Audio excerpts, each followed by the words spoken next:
Allgaier, along with Buescher and Logano, are starting at the rear. Absolute packed house, guys. Yep. This is what you come for.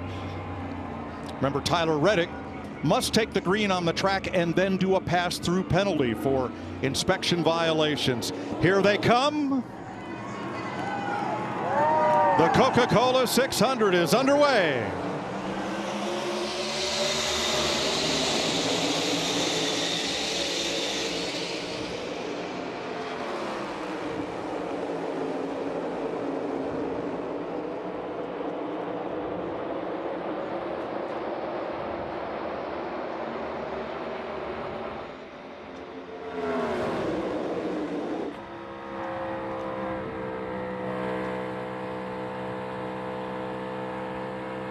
Ty Gibbs in command. Byron, Bell, Chevy, Toyota side by side for second. Well, this is a really long race, as we've documented several times, but it is so important to try to maintain control at the front of this field as long as you can. Your car is going to be tight. It's going to be loose. You're going to be in traffic. You're going to have things happen. But anything you can do to stay as close to the front of this field as you can until it gets dark is so important at the start of this race. Trying to figure out where to be on this racetrack, too. I mean, you're seeing them spread out. You see Truex right there on the inside of Chase Elliott. By the way, a lot of Gibbs cars up front. But that Chase Elliott and 9 cars in the infield yesterday and last night, and asking everybody, who's the favorite here, guys? Who's going to win tomorrow? A lot of Elliott and a lot of Truex fans in that infield.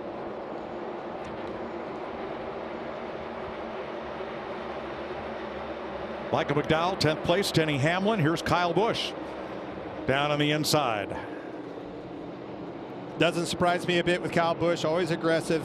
Has been on this racetrack, ran that Xfinity race. Busch rolled off 15th from the starting grid. He's picked up 3. Well, this right here is going to make this interesting because the leader of the race is now not going to have clean air. We see Tyler Reddick, who served his penalty for all the things that happened in inspection. Now he's coming back onto the racetrack right in front of the leaders. So that is not the clean air that Ty Gibbs has wanted with being the leader of this race. Already starting to see him move up to that outside and check that grip level. Joey Logano started tail end of this 40-car field. He's passed 11 cars. That's because of this groove in the racetrack. You see him on the bottom, the middle, the top, all the way on the outside, 3 wide again for a pass. Well, it'll be interesting to see if he can maintain that speed as we see Bubba Wallace and Chase Elliott racing right here. But Joey Logano had to start at the back of this field, and he was not happy with his car after qualifying yesterday. But this guy was. Martin Truex Jr. was extremely happy, and he doesn't have a very good poker face because when he got out of that car after qualifying, he had a smile on his face, and we knew, Clint. When you get him that happy that early, this guy has been dominant this place before. He has whooped us, boy, when we were both in that car. Truex is happy. That's dangerous for the competition. Larry, what do you got? Well, let's take a look at our Verizon race strategy. This puts a whole new meaning to strategy, this 600-mile race. First thing we want to do is split the 4 stages in half, maybe pitting a little early before halfway to get a jump onto competition with 4 fresh tires. Stay ahead of an ever-changing track with chassis adjustments. Even if your driver's leading, you're going to be adjusting on that race car. 4 tires every stop, but don't rule out just right sides near the end of a stage or especially at the end of the race. The old normal saying, track position will be critical all night long, especially on restarts. Thanks, Larry. Each team starting with 12 sets of sticker or brand new tires and 1 set of qualifying scuffs. They may end up using them all.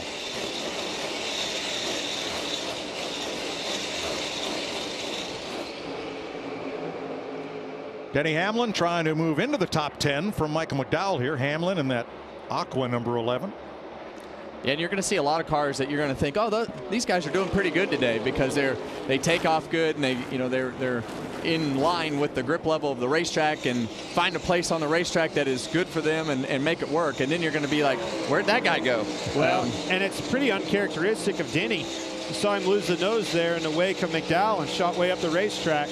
That's that frustration of this place. You got to go where they're not. Move around, find a groove that works for you so you can make those passes.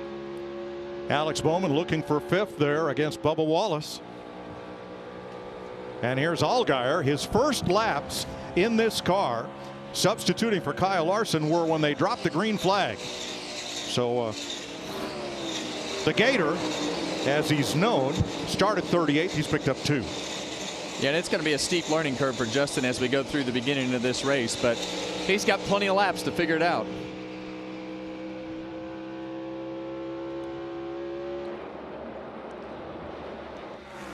Ty Gibbs has led every one of the 10 laps they're about to complete right here. From William Byron, Christopher Bell, Martin Truex, and Alex Bowman.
NASCAR on Fox is sponsored by Coke Zero. Is Coke Zero Sugar the best Coke ever? Try and decide. 15 laps complete under green. Ty Gibbs is your race leader. We'll run a ticker across the bottom of the screen listing all of our fallen servicemen and women that are being honored here tonight by those strips up on the windshield of these cars. And in tonight's telecast, our drivers will pay tribute to them as well. William Byron, 7/10 back. Christopher Bell, Martin Truex, Alex Bowman. Your top 5 all within 3 seconds of one another. The top 20 cars here all qualified within 0.6 of a second. Yeah, this mile-and-a-half qualifying stuff has become so close, and we heard some radio conversation with, that's what they're trying to explain to Justin Allgaier is, hey, quit touching the brakes so hard. And that was what was hard with me when I drove at North Wilkesboro. The brakes are so big on these cars, and it's so sensitive to the speed. But when you talk about qualifying and how close they are, these guys have become so good on these mile-and-a-halves, and it just gets more and more competitive. But now that we get close to lap 20, that's going to be when these different lines and we really see the handling and who's good and who's bad. And that's what you're seeing with this 3-car battle right here for 8. These guys have been going at it for a while. Chastain keeps looking to the inside of him, trying to find a way around. Now to the outside. Denny Hamlin lurking. Yeah, and you have to be versatile in this race, because you don't want to go in the corner right behind the car in front of you, because you don't want that nose to take off. So you got to be able to, it's kind of a guessing game. We've talked about the cat and mouse game going into the corners. Cat and mouse game. This guy is rolling right here. Logano kind of stalled out. Now Buescher up 16 spots, guys. 23rd already for the 17 car. Car's fast. Now that is a backup car. He put one in the wall here yesterday in practice. They went back to their shop not far from the racetrack, as you heard in pre-race, and took the one backup car they have for both he and Brad Keselowski, wrapped it in his sponsor's colors, put the engine in it that they had used yesterday here at Charlotte, have to run the same engine, and brought it back to the track, ran it through inspection, and they're off to the races. Yeah, and the reason that you have to run that same engine is you have to run these engine multiple races in order to meet the NASCAR rules and the requirements for each engine in that amount of races. So that's going to be interesting to watch Chris's progression throughout the night, but because we expect him to have a good car. But he blew a left rear tire in practice yesterday. Nothing of his doing. Blew a left rear tire and wrecked going into turn 1.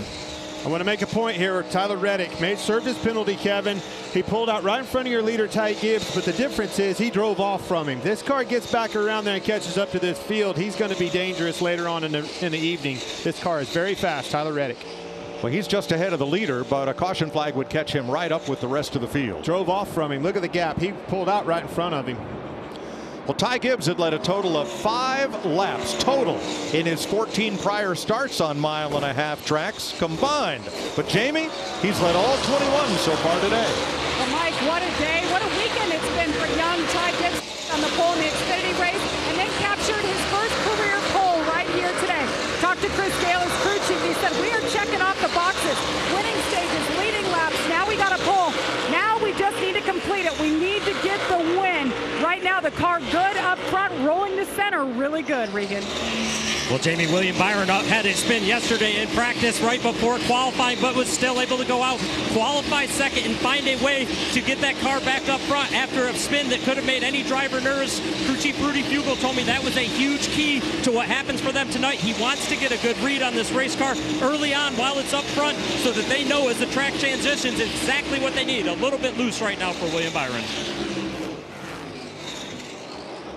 22 laps complete, perhaps halfway through this first fuel and tire run. A lot of teams, as Larry pointed out, would like to take this first 100-lap stage and split it in half, but some may come earlier. Some may stay out as long as they can. Be a lot of different strategies to watch here. Sorry, Mike, as we followed Christopher Bell there, a lot of these cars are starting to move up the racetrack, and I think that's, as this grip level goes up, and then it's going to go back down, and the groove's going to start to move around the racetrack. Here's some Chase Elliott radio. I've got plenty of turn on throttle. It's a little too much, and it's a little kicking, enough wheel in it that I would like to have. Yeah, copy. How's your entry? Nothing alarming at the moment. Well, that's a good sign. If you can keep the entry good, because I always felt like the bumps got sharper as we went through the night as they built up rubber, and you want that car to stay good on entry because you have to be versatile on the entry and able to make that car use multiple grooves. Josh? Well, you guys talked about the smile Martin Truex Jr. had on his face during qualifying yesterday. That's because they love the car and the way it handled. Now, the biggest concern for them coming out of practice yesterday was 3 and 4. That's where he had his biggest struggles. And right now, over the radio, came over and just said 3 and 4. We still need some work to do to get this car where we need it to be. But remember, this is a guy that's led the most laps in 4 of the last 9 Coke 600s, guys. Well, Martin's dangerous when he gets into these types of races and his car is good and you have to manage everything in order to make your car go 600 miles. So I like the way that this is looking for him. 26 laps complete. Ty Gibbs leading. Let's turn to some of our NASCAR Cup drivers on this Memorial Day weekend. Staff Sergeant James Richard Patton, United States Army. Commander Robert Bobby Ramirez III, United States Navy. Private First Class Mitchell Thomas Morgan, United States Marine Corps. Technical Sergeant Wesley Kuby, United States Air Force. Captain Arthur Bo Felder, Army National Guard. Sergeant Joshua A. Bourne, United States Army. Major Troy L. Gilbert, United States Air Force. Lance Corporal Christopher Phoenix Jacob Levy, United States Marine Corps.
The last few Coca-Cola 600s have been wild here at Charlotte Motor Speedway.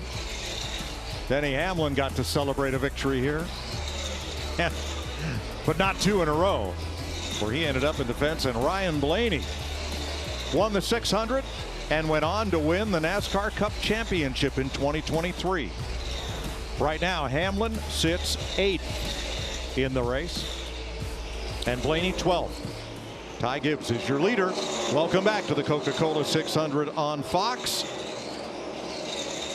Ty Gibbs, your leader. Our aerial coverage provided by Goodyear, powering the race from green to checkered flag and every mile in between. Goodyear, more driven.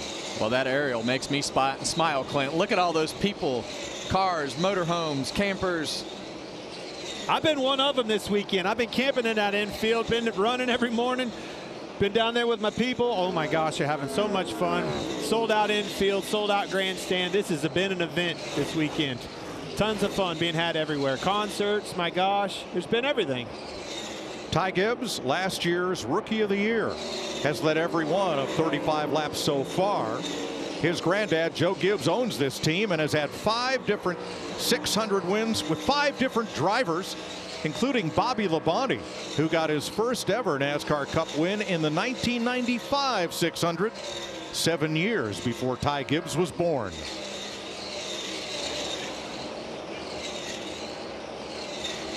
Wallace and Bowman back and forth, 5th and 6th place here.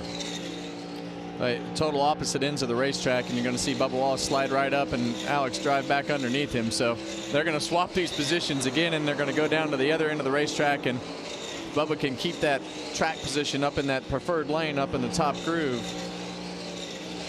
Now you see him have to go back to the throttle right there. To lift out of it for a second, but finally going to make the pass. That's the wow factor on the side of that race car. I like it. Bubba Wallace is fast. Well, we saw that big mistake that he had in qualifying yesterday. really fast car and just had a huge lift off of turn 4. Fully committed. I mean, at the end of the day, that's what he was doing. He was going for it. That's what you want out of your race car driver. Did have to lift, got in trouble off of 4, but he was going for it. Got a fast car. Yeah, and you see Daniel Suarez right here. They need a good solid run. Good start to this race, running 7th right now. Suarez, the Atlanta winner. Let's check with Larry. Yeah, you know, Cliff Daniels was talking to Justin Allgaier in the 5 car about the brake, you know, picking the back of the car up. Well, one thing that has happened to our leader, Ty Gibbs, in that 54 car, he has actually started using a tremendous amount of brake at both ends of the racetrack over about the last 4 or 5 laps. Both ends. Martin Truex Jr. actually uses quite a bit in that 19 car in 3 and 4. It's like the deeper they get into a run, the more brake they're using. Yeah, and sometimes with this car, if you don't drive it in the corner hard enough, it almost makes the push or whatever the condition is worse. So you want to keep that car loaded up with as much downforce as possible, so you drive the car in the corner harder in order to manage that as long as possible, and then just use the brake to keep the car and make it turn better down into the corner. On a hot, slick racetrack, how much more difficult is this to drive 40 laps into a run than it was at, say, lap 1 to 3? Well, it's quite the swing here at Charlotte. I mean, it's well over, it's right about a second, 2 seconds actually. I'm bad at math, but right about 2 seconds right now. So having those different styles in your toolbox, it's a lot less throttle on the entry to the corner, you know, partial throttle through the middle of the corner a lot, and just those pickup of the throttle happens later and later. Larry, I would say you're going to start seeing people pit here, trying to catch up a little bit. Ryan Blaney with the Ford Performance Camp. Just made his stop. I would prefer to go to at least about lap 44, 45, though. Harrison Burton in and out. Austin Cindric is in. Chase Briscoe, Joey Logano. Yeah, and what those guys are hoping for, well, there's a couple scenarios. There's a couple guys that aren't running very good, as we see Denny Hamlin headed to pit road. But if you're not running good and you've got problems, you just come in and pit, and hopefully you can fix them and make your car better, or you're trying to jump some guys that you're racing That's with. right, catch up a little bit. Ryan Preece, Denny Hamlin on pit road.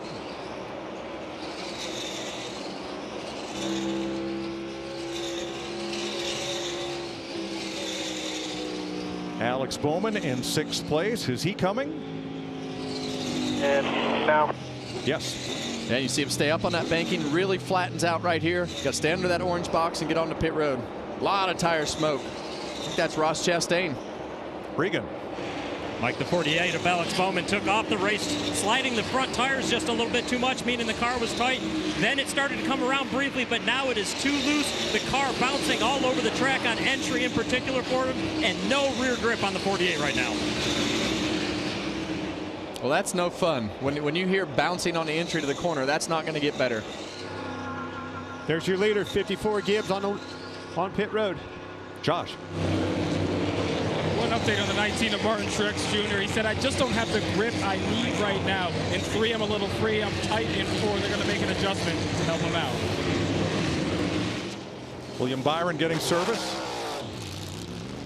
from his Hendrick crew. 4 new Goodyears and a full tank of fuel. Ty Gibbs down in pit stall number 1, making quick work there. Well, we need to keep an eye on that left front tire on William Byron's car. You saw that tire changer follow that lug nut all the way until that car left the pit stall. Michael McDowell has assumed the lead, and McDowell and crew chief Travis Peterson, they are known for the long run.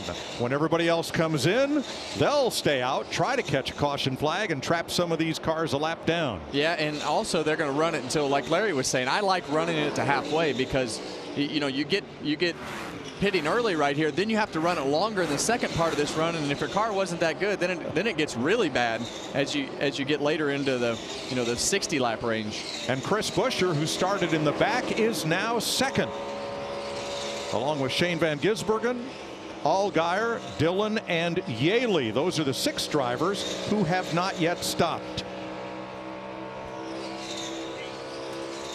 Small run behind you, still by 2. Kyle Busch had an uncontrolled tire on his pit stop. That's going to be a pass-through penalty at pit road speed. Will likely take him off the lead lap. And that is mistakes, Kevin. That is the worst way to start this race. It makes a long night longer when you have a mistake on the first pit stop. We knew it was coming. We knew there was going to be the possibility of a lot of these guys making mistakes, but you know, Kyle Busch, one of the best here. We expected him to be a solid top 10 car tonight, and there he is, already behind.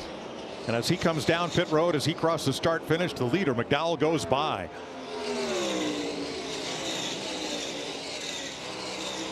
So McDowell, Buescher, Van Gisbergen, and Yaley have not yet made this first green flag pit stop. Ty Gibbs should cycle back to the lead once they come to pit road. 47 green flag laps complete at Charlotte on Stock Car Racing's longest night.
June 8th, Super Saturday on Fox. First, Phillies Mets from London, followed by the Belmont Stakes live from Saratoga, and in prime time, Dodgers Yankees, all on Fox and the Fox Sports app.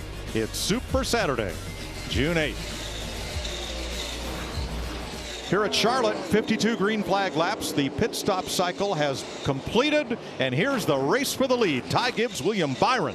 Now, the first of the contenders to pit, the 12 of Ryan Blaney, gained 4 spots by being the first to pit road, while Kyle Busch, who had that penalty for an uncontrolled tire, dropped from 13th to 34th.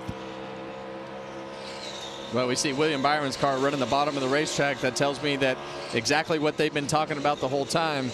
Their car's turning good. And now you see Ty Gibbs back to the bottom of the racetrack in 3 and 4 to say, okay, buddy, I'm going to take this line right here, and you're going to have to run somewhere else. And you see the distance that he's able to put on William Byron there.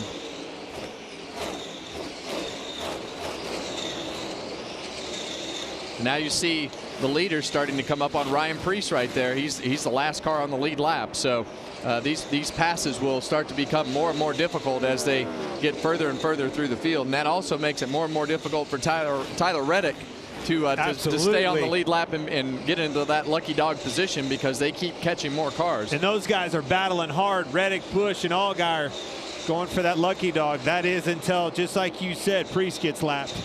Yeah, and all these guys that pitted early, it's going to be really interesting to see how bad their cars get when they, some of them are going to be right there around 60 laps that they're going to have to run. So it'll be really interesting to see the Ryan Blaney's of the world, to see what their lap times fall off to. Reddick 1 lap down there in 35th. After overcoming, or trying to overcome, that penalty during inspection and served at the start of the race. Yeah, and he's just got to be patient, Mike. He's got a really fast race car, and there's nothing that he can do about more and more cars going a lap down. But so he's just got to keep grinding away, putting himself in position. It might take him a stage or two to get back on the lead lap. It might take him two or three stages to get back towards the front. Justin Haley, 15th for Rick Ware Racing. Talked to him at the drivers' meeting. He says, you can't believe what we're doing with what we have.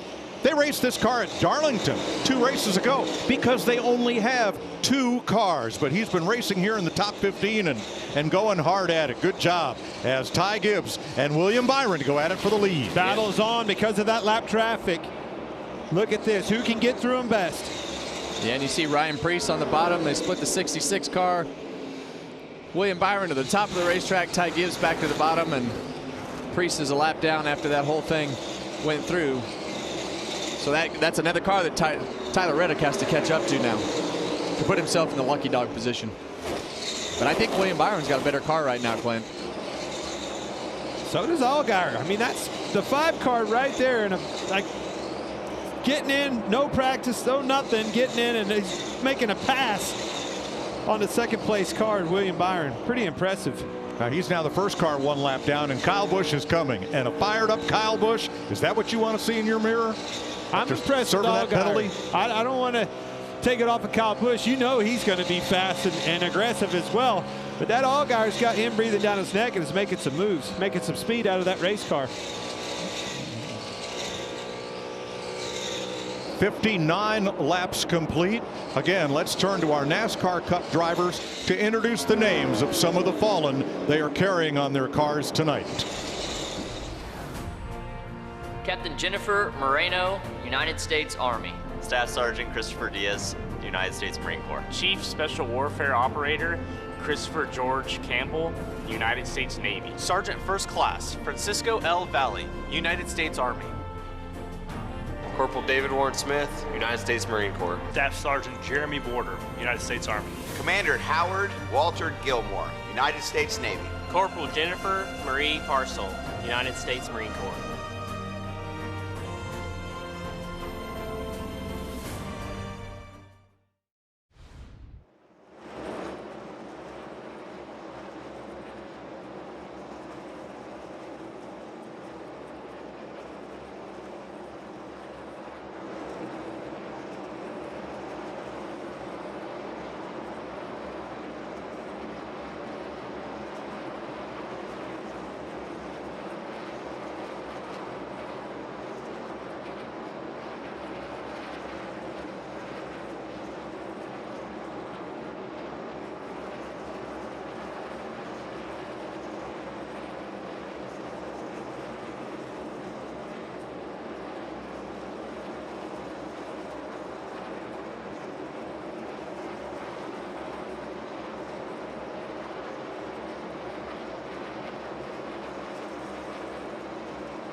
The NASCAR industry honors our heroes and celebrates patriotism, showing appreciation for active and retired service members.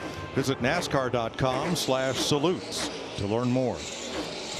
100 miles complete of the 600 we will run tonight in Charlotte. Ty Gibbs has led 59 of the 67 laps. William Byron, Christopher Bell, Martin Truex, Denny Hamlin. Hamlin was 8th before the pit stop cycle. He's now 5th. Regan? Mike, that's right. He's been moving up and pretty good during the first run of the race. But this second run of the race so far, he has been on the loose side. In fact, too loose that he can't be aggressive with it like he would like to be right now. Meaning the back is sliding out from under the car. He asked crew chief Chris Gabehart if they changed anything. He said, we did not change anything. They think the track is changing a little bit right now. Jamie? Justin Allgaier filling in for Kyle Larson. 1 lap down right now in the free pass position. Listening to the radio, Cliff Daniels, crew chief, very calm, very encouraging, telling his driver, keep up the pace. You're doing a great job as his driver continues to get more comfortable. Yeah, the only thing I worry about right there is just the way he's sitting in that seat, Clint. You can see him kind of rock to the side as he goes in the corner, and I just worry about the fatigue factor, but he's flying right now. Hey, when you're that fast on the racetrack, forget the fatigue.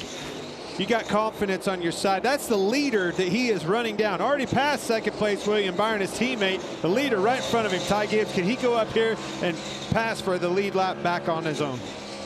Looking to the inside. This is impressive. You and him even.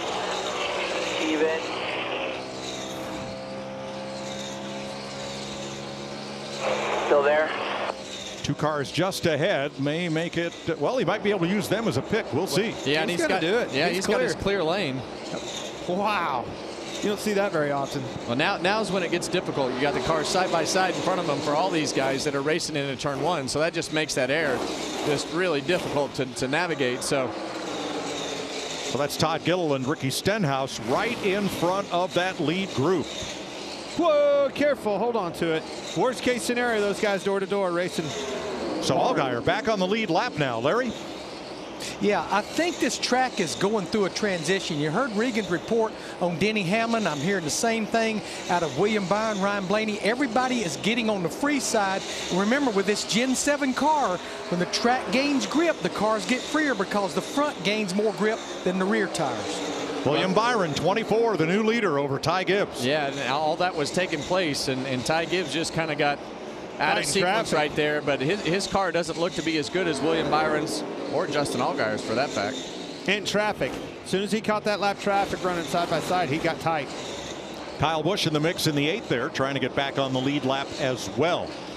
Justin Allgaier in the 5. He's run 2 prior Coca-Cola 600s, but they were in the previous generation NASCAR race car, not this one. A lot of pressure on him right here. Be careful. Almost got himself in trouble in the wake of Stenhouse, his teammate Byron to the inside of him. That was really close. Now Allgaier's no longer the first car 1 lap down and eligible for the free pass. That is Todd Gilliland with Kyle Busch coming on the bottom.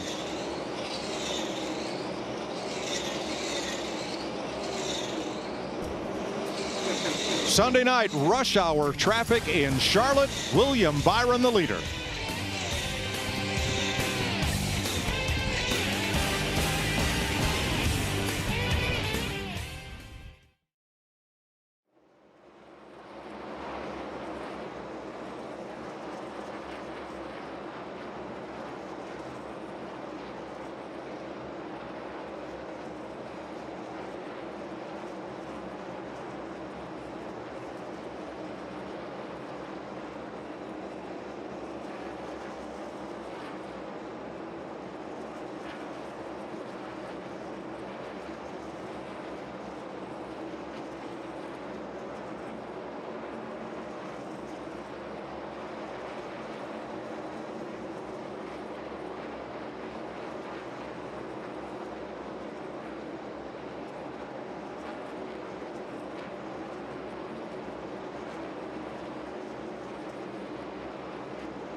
Welcome back to the Coca-Cola 600 on Fox. 80 laps in. William Byron's now been out front for 9 of them. But the big fight was to try to get back on the lead lap. Justin Allgaier is there. Kyle Busch is there. They are fighting hard, along with Todd Gilliland and Tyler Reddick, all in that mix, trying to be the first car 1 lap down or race their way back to the lead lap. Yeah, and Reddick's car is just handles better. It's more versatile in traffic, and he's been able to kind of dispose of everybody but Todd Gilliland here. Yeah, Gillen and Stenhouse gave him fits trying to get up through him. Hey, they're holding position. They're racing hard. You see him still looking to the outside, Todd Gillen. Finally clear. All right, let's check with Josh Sims. Hey guys, and speaking of drivers trying to make up position, Bubba Wallace started the race strong, got his way up from 12 inside the top 10, but felt he burned his stuff up and is struggling to make any more ground right now. Take a listen. I'm surprised I don't have anything else to go up there and pass, so I don't feel like I've burned my up, just got nowhere to go.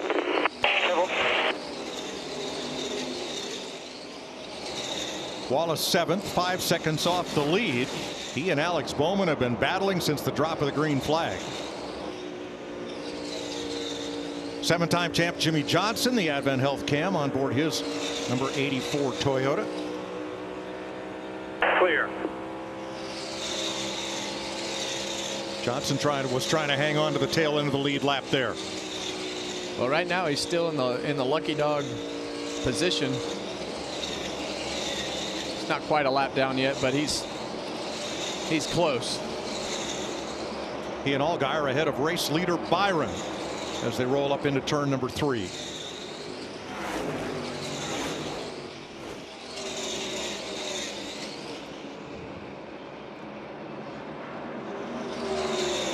Yes, Allgaier getting back by the leader Byron, his teammate. As long as he stays ahead of him there, that puts that 5 car in good company back on the lead lap.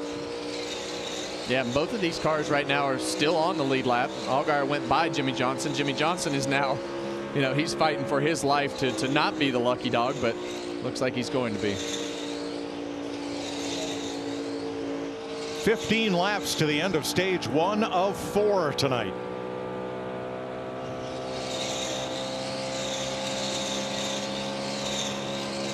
They'll wave the caution, pay points to the top 10 runners, and then open pit road.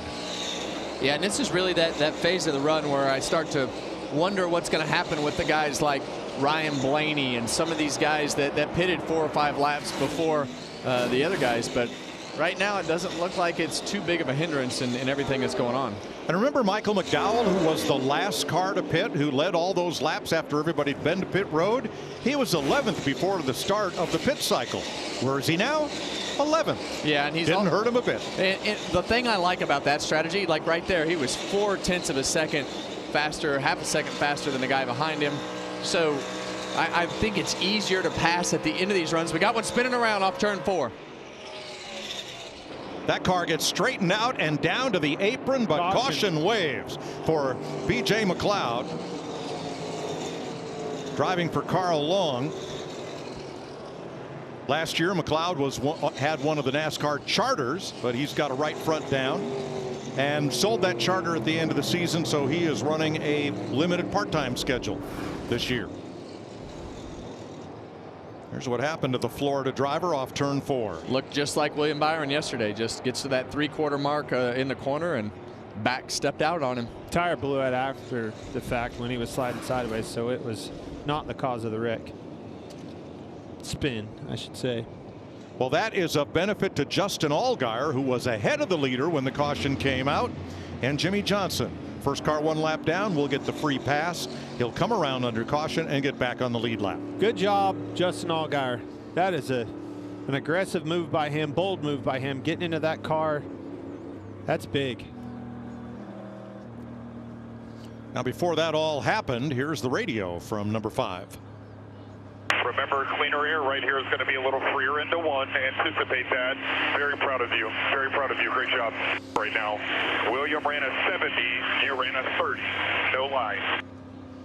That man is always looking forward, Kevin. Cliff Daniels. As soon as he got in that clean air, he was keeping him up to date. So what Cliff was telling him was his last lap before that transmission was 0.4 of a second faster. Yeah, I mean, he just drove by those guys. Like, he got his lap back the old-fashioned way. And then you say those guys. Who was those guys? The leader of the race. The leader William of the Byron race. and Ty Gibbs. Pretty impressive. It'll be a short run to the end of the stage. And the battle for the next free pass. Keep an eye on Kyle Busch, Tyler Reddick, Todd Gilliland. A lot of these really guys, going at Kevin, were looking for an adjustment, needed this caution. A lot of loose race cars out here. Well, and not knowing what they want for the strategy as you go further into this race, some guys are going to be targeted. We've heard William Byron and Rudy Fugel talk about their car intentionally coming here freer to make that car turn through the center of the corner. I think a lot of these guys want to be able to free, but as we go into night and as the track changes, you know, you got to be able to be versatile to be able to go in whatever direction that swings in. Hopefully loose doesn't get looser. Yeah, adjustability into that race car. You have to be able to have a car that answers the call. If you tighten it up, it needs to be able to answer it. First caution flag pit stop of the day coming. Lead lap cars head for pit road. Josh? Let's start with the 19 of Martin Truex Jr. Really likes his 1 and 2, but said in 3 and 4, he feels like he's on top of the track. They're going to make an adjustment to help him out in 1 and 2 and not hurt the other side of the track. Regan? Christopher Bell in the 20 car right now feels pretty good, but he can't pass as good as he would like because he's just a little bit too free, and the ride quality not great on the 20. The 24, William Byron, to the free side right now. They are going to leave it alone, though, expecting a shorter run right now. Jamie? Ty Gibbs in the 54 just got freer as he ran. Frustrated, he lost the lead. They reminded him about 3 hours left in this race. We'll fix you up. I think he's going to get it. Yeah, what fixed him up was that qualifying lap. That's right. That 16 feet for the first pit stall to the timing line pays off every time you're on pit road, and Ty Gibbs took advantage. Ty Gibbs back to the lead under caution. 11 to go in stage 1.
The Coca-Cola 600 on Fox is sponsored by Credit One Bank.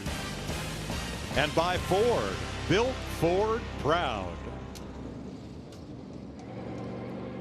91 laps complete. 9 to go to the end of the stage. Here's the Toyota Camry XSE that leads the field here at Charlotte. The drivers we mentioned that would be racing for the free pass position, well, that would happen if they had stopped. They did not. 6 of them took the wave around to get back on the lead lap and did not make pit stops. Regan? Well, Mike, trouble for Denny Hamlin on his pit stop. Lost a number of positions. Had to actually back up to get out of his pit stall. You'll see right here, the number 17 car, Chris Buescher, is pitted in front of him. But because he didn't qualify, he did not get to pick his stall. He had to take what was left, which happened to be in front of the 11. They're going to have to deal with this all night long, and both these cars are pretty quick. Wow. Here's some 11 radio. What was that? I don't know. He parked like because he couldn't get in the box, I guess. I don't know. Probably going to have to deal with it all day, unfortunately. He was the very last guy to pick a pit stall, and what was left was the one in front of us. Well, you pick pit stalls in order of your qualifying success. So yeah, that's not going to be fun, Mike. That's going to be like that because Chris is running good. So getting back on the lead lap with the wave around, Tyler Reddick, Todd Gilliland, Kyle Busch, Shane Van Gisbergen, Ricky Stenhouse, Ryan Preece. And now Denny Hamlin has been tagged with equipment interference on his pit stop. It gets worse. So instead of a pass through, if the pit stop had happened under green, he's going to have to restart tail end of the longest line. Yeah, and the reason all those guys did the wave around is because of the fact that there's only 8 laps left in the stage. And there's the results of the choose with 1 to go. Each driver gets to choose inside or outside lane on the restart and pull up. With his success at Charlotte Motor Speedway, Chase Elliott is tonight's Guaranteed Fit, sponsored by eBay Motors. Top 5 finishes in 5 of his last 8 races on the oval here at Charlotte. They also have the Roval road course. Finished second in 2 of his last 4 600s and 1 here in 2020. Here is his pit crew meeting pre-race. Keys here, long race, right? No one knows that more than us because we've not finished very many laps the last couple of years. So just focus on what we can control. Sometimes you got to lose a battle to win the war, but when it comes to the end, let's win, right? Turn it up, do what we got to do to win. Mr. Elliott? Looking forward to it. That's all I got. Right, yeah. Their role. Yeah, do our job, get in our rhythm, do what we can control, but at the end, kick some ass. Let's go, fellas. So we'll restart with 34 cars on the lead lap. Denny Hamlin at the back under penalty. Gibbs and Byron on the front row as we're back to green. A good jump on that outside, but the teammates, look at the push coming from the outside. Good block by Reddick. And this is when it gets it gets really tense from the driver's standpoint because everybody wants to get as many stage points as possible, and you got a really short run, so a lot of risk taken right here. Truex to the bottom in 5th place. He's going to get 3 wide. Great push off of his teammate Bowman.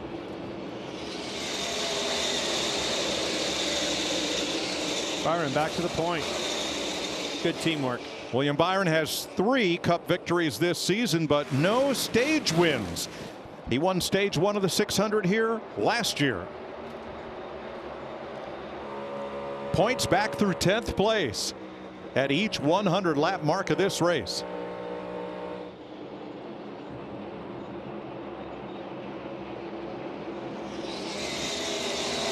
See Josh Berry right there, pushing the back of the 23 car, Bubba Wallace, off into turn 1.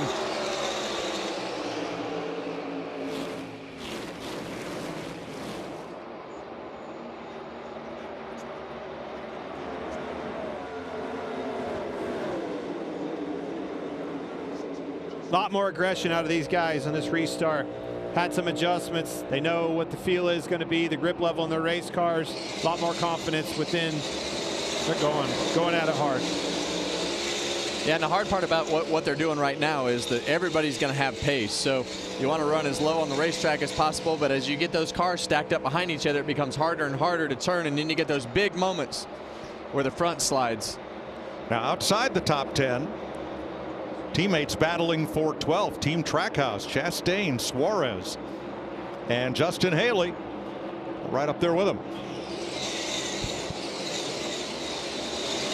Brad Keselowski now up to 9th. Chase Elliott is in the final point-paying position as Keselowski marching to the front, goes after Josh Berry.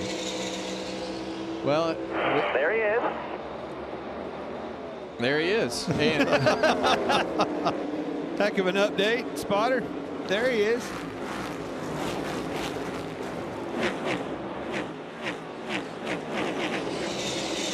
Two to go to the end of stage one. Pit road is now closed with 2 to go.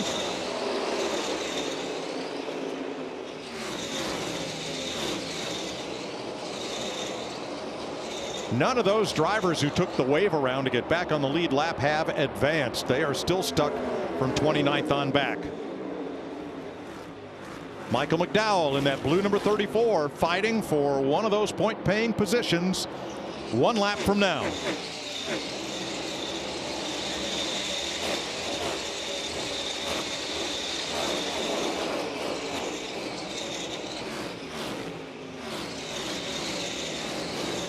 Bowman went low in 1 and 2, trying to wrest second from Ty Gibbs, to no avail. Hendrick, Gibbs, Hendrick. At the back of the top 10, McDowell in the 34. Here comes William Byron for his first stage win of the season. Ty Gibbs, Alex Bowman, Christopher Bell, Martin Truex, the top 5.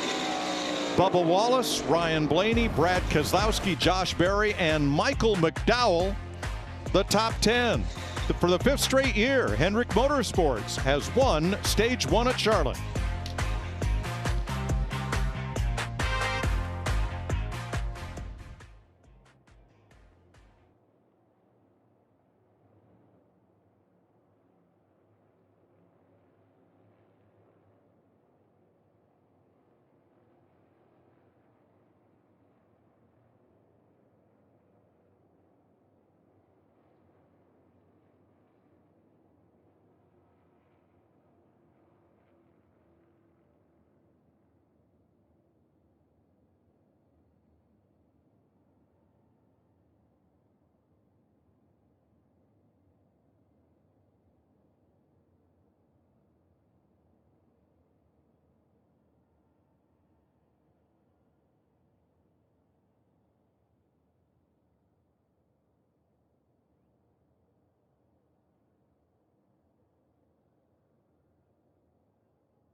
Welcome back to the Coca-Cola 600 on Fox. We're under caution at the end of stage one. Here's Jamie Little. Well, Mike, Ty Gibbs' pit crew joined him at the start of the playoffs last year, but since then, it's been topsy-turvy. They started the season off with some hiccups, but the last month and a half, they have hit their marks, getting their best finish as a team second in the last race at Darlington. Here's Team 54. Jackson Gibbs, front tire changer for my little cousin Ty Boy. Former quarterback, Appalachian State University. Kayvon Jackson, hometown, Chicago, Illinois. I'm currently in my second full season as a rear tire changer at Joe Gibbs Racing. Nick Macbeth, third-year tire carrier from Miami, Florida. Former linebacker at College of the Holy Cross and in the CFL for the Ottawa Redblacks.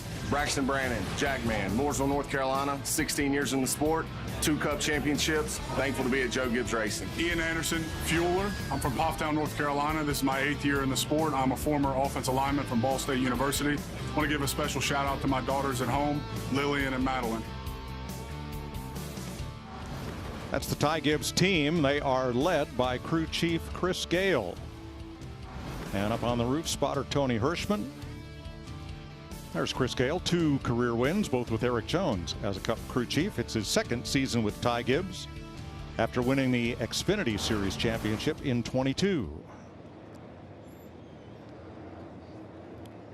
Most of the leaders were on pit road at lap 90 under the first caution of the day. Here we are, just about 8 green flag laps later. Larry, are you pitting now or not?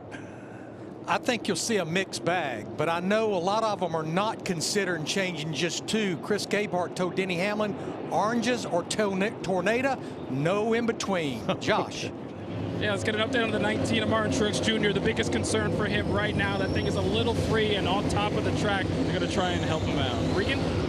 48 of Alex Bowman is turning too good on the bottom as well as the exit. It just cuts free as he goes through the corner. He wants to go the other way in the last adjustments.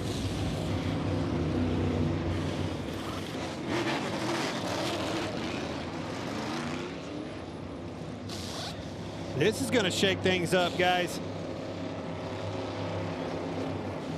Well, it's going to be an interesting test. Oh. It's going to be an interesting test to see what staying out will do. I don't think it'll work very well, but I'm not a crew chief, so we'll find out. And trouble on Kyle Busch's car. Long stop here. He'll restart at the back. Gibbs, Chastain, Gregson, and Hamlin did not pit under this caution flag.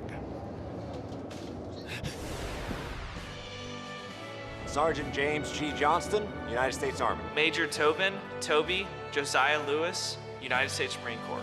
Private First Class, Stephen Dean Smith, United States Army. Pharmacist Mate Second Class, William W. Colgan, United States Navy. Tech 5, Clifford Harley Strickland, United States Army. Staff Sergeant Jacob L. Frazier, United States Air Force. Major Thomas Kennedy, United States Army.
This June, the U.S. competes in the Championship of the Americas right here at home. Pulisic, McKenny, and the USA seek their first ever Copa America title.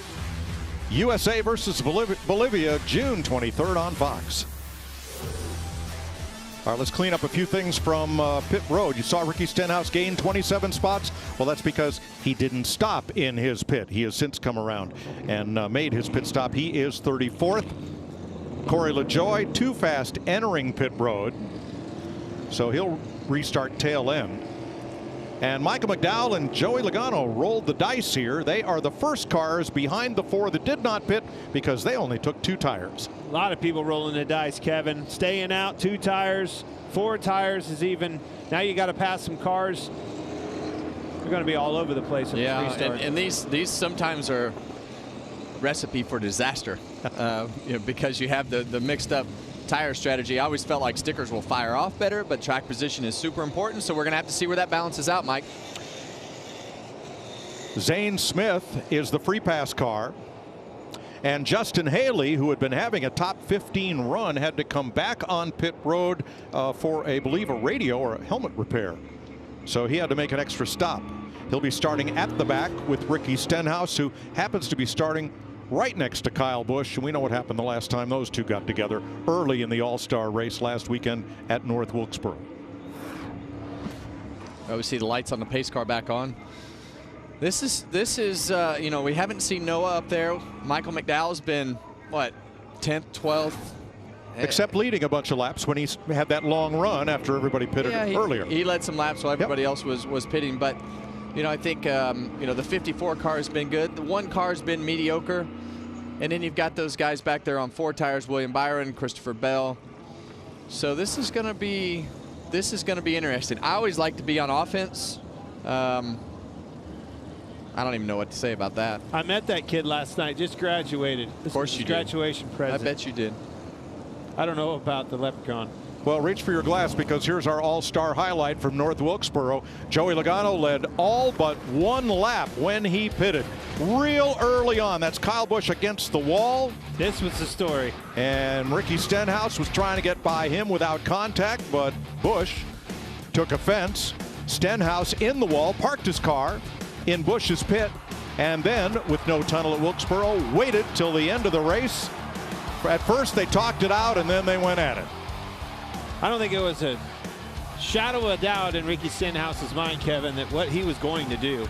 I mean, he had to sit around there and wait all night. He literally couldn't leave the racetrack because there's no tunnel, there's no crossover gate, no way to get out of there. So he just had to stay there and stew on it, and finally he got his opportunity, and he took it. He definitely liked. Look at these shirts. Yeah, that didn't take long. Yeah, those are the fight shirts. Now, when Ricky Stenhouse was introduced at driver introduction, he did the big Kyle Busch victory bow to the fans' approval. And he's $1,000 lighter in the wallet after NASCAR fined him for what happened at the end of that. Now, that is the fueler. How about that? Everybody's having a little fun with this because he did push several of Stenhouse's crewmen off the truck lift gate. There was people flying everywhere. Jimmy White. Because of that guy. That's the guy you want on your team. Leveled the field. Big Doesn't Country. matter who it was. Big Country is his nickname, and you saw the reason why his nickname is Big Country. He used to be the gas man on my car too, so I wasn't going to have any trouble with these guys like Clint. He used the word. See, this is the key word right here. So you got to be polite when you're throwing people, sir. When you're that big, you can be polite and still be tough. It's a Southern thing. The lights have come on here at Charlotte Motor Speedway as you look from our aerial coverage provided by Goodyear, powering every lap, every mile, and every victory on the road ahead. Goodyear, more driven. There's some Justin Allgaier radio. And the comfort that you need up high is you just need more turn. So as I cross that top seam, it's like they picked the whole car up going across that top seam. I think it's just a comfort thing, just getting used to the car doing that, but I haven't quite gotten to where I'm super confident that it's going to stick up there.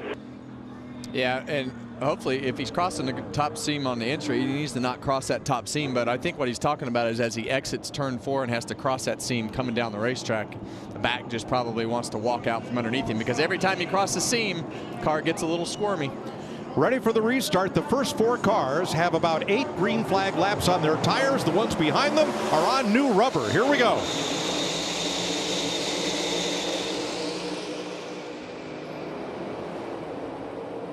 Only 3 drivers this season rank better than Ty Gibbs on restarts. But how will he do on those older tires? He's going to have to fend off Chastain on that outside. You know he's going to be aggressive. Yeah, but the guy in that Ream car, the Ream 20 car right there, Christopher Bell, you see him shoot down into 3rd place. He's the guy that made the best ground right off the bat. And you see Denny Hamlin in the middle. Wow, 3 wide, 2 rows deep.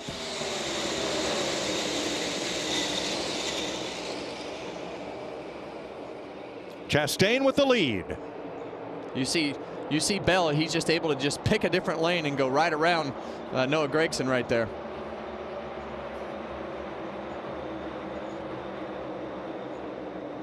You just have to survive the chaos of these first few laps of those sticker tires. If you're one of these guys on 2 tires or old tires, you just have to put yourself in a position where you lose the least amount of positions, find some clean air until this all cycles out from that advantage of the sticker tires. Sometimes easier said than done, though, because it's obviously the easiest way to get them is when they're all together like that. You get a 2 for 1 or maybe even 3 for 1.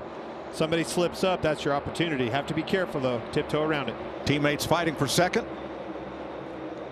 Christopher Bell on the inside, taking advantage of those fresh tires.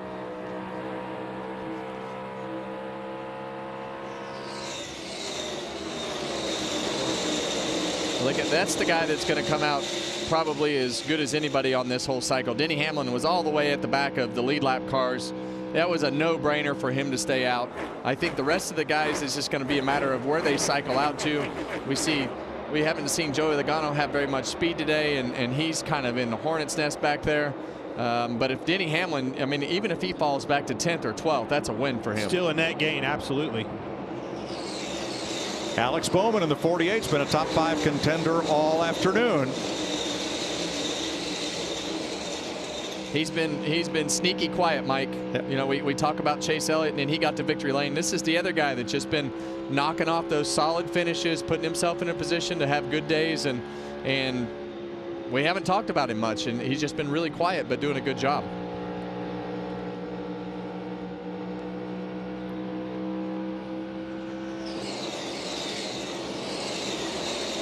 Leader Ross Chastain and Denny Hamlin in 5th just ran their personal fastest lap of the race. We expect to see a lot more of those as the temperatures get a little lower here. Well, that answers the clean air conversation. The problem is, where's the fall off going to take them? Clean air is important. You noted that just a little bit ago, Kevin, but the fall off. Yeah, get to the backside of this run. Let's see where it's at. And they did run their fastest lap right there. So when that run fired off,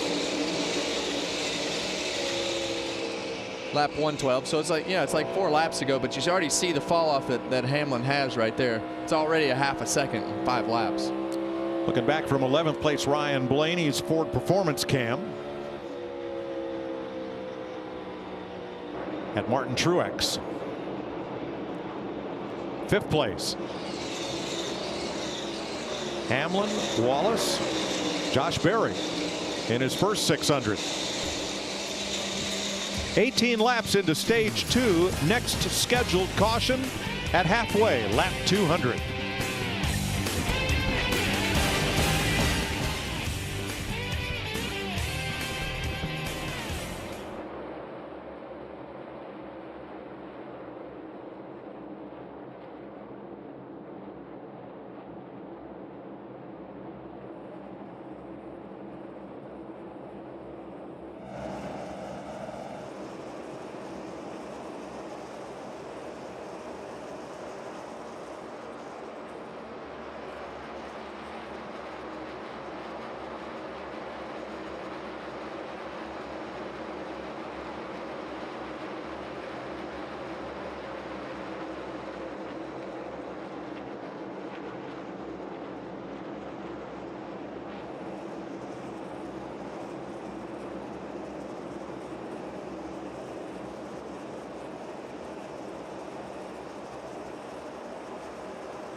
The Coca-Cola 600 on Fox is sponsored by Ace. 100 years of helpful.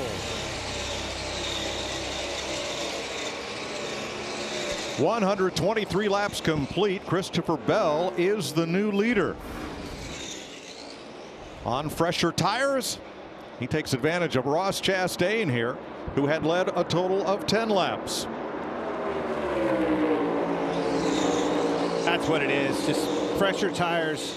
Chastain basically let him go. So here's your Progressive race summary. 6 different leaders. Gibbs, Byron, Chastain, McDowell, Bell, and Van Gisbergen. 9 lead changes. And 35 of our 40 starters still on the lead lap. 1 car in the garage, J.J. Yaley. William Byron, the winner of stage 1 of 4 in Stock Car Racing's longest night.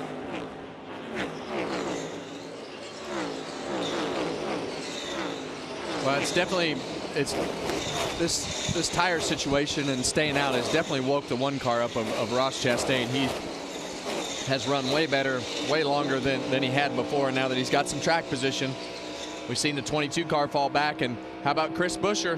Continuing to climb all the way to 13th now. 17 is fast.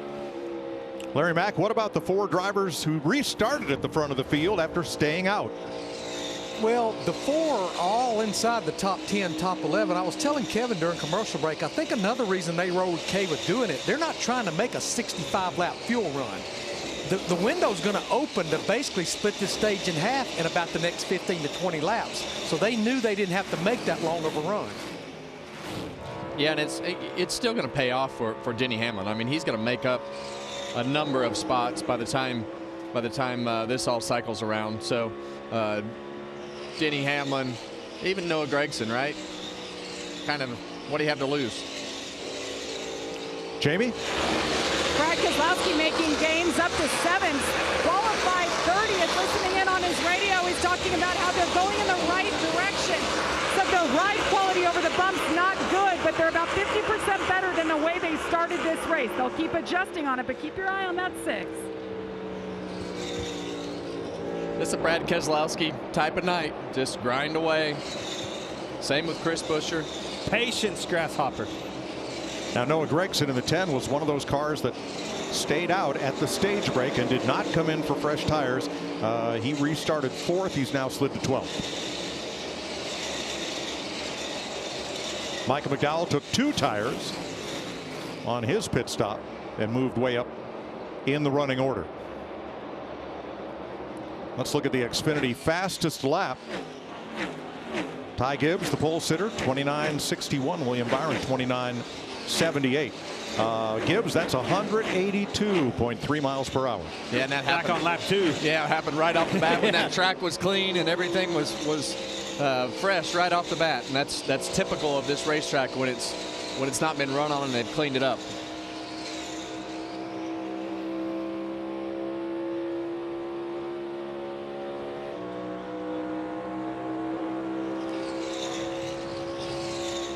On board with Chase Briscoe right here.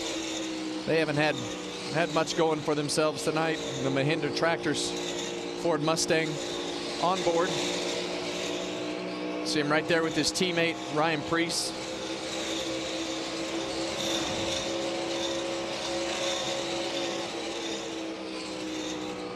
On the flip side of that, with their other teammate Josh Berry, he's up running 7th. So he's right now right behind Brad Keselowski, who's the top Ford in 6th. Josh? Well, Kevin, you mentioned Josh Berry, and it's important to note this is his first Coke 600. But the thing about him, Rodney Childress says, is that he gets better as the race goes on, and this is a long race, plenty of time for him to improve. Well, the team told him he's doing a good job running up top in 1 and 2, doing the same thing the leaders are doing, encouraging him through this nice run right now. Regan?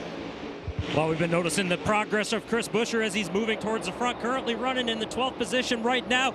Update to the team is that he's still a little bit on the free side with the 17 car right now. They've been tightening it up as the night has been going on. As he's getting the clean air and moving forward, though, he said the car is really starting to work good. On the bottom, it's coming to life as he goes forward. Jamie? Just an update on the 5 as Justin Allgaier continues to drive for Kyle Larson. And by the way, they just wrapped up the Indy 500. Kyle Larson finished in 18th. position. I'm being told he's on as expected. They expect him to be in the air shortly, heading here to Charlotte to make the swap and get behind the wheel of the number 5. Thanks, Jamie. 200 miles complete this time by. For Christopher Bell, Ross Chastain, Ty Gibbs, and the rest of this field. Now you see William Byron trying to work his way by Denny Hamlin right here. Denny Hamlin's found a nice groove up in the top right there with some momentum. You see a little bit of contact right there, trying to get that side draft off the side of Denny Hamlin's car. William Byron's like, man, I got to go.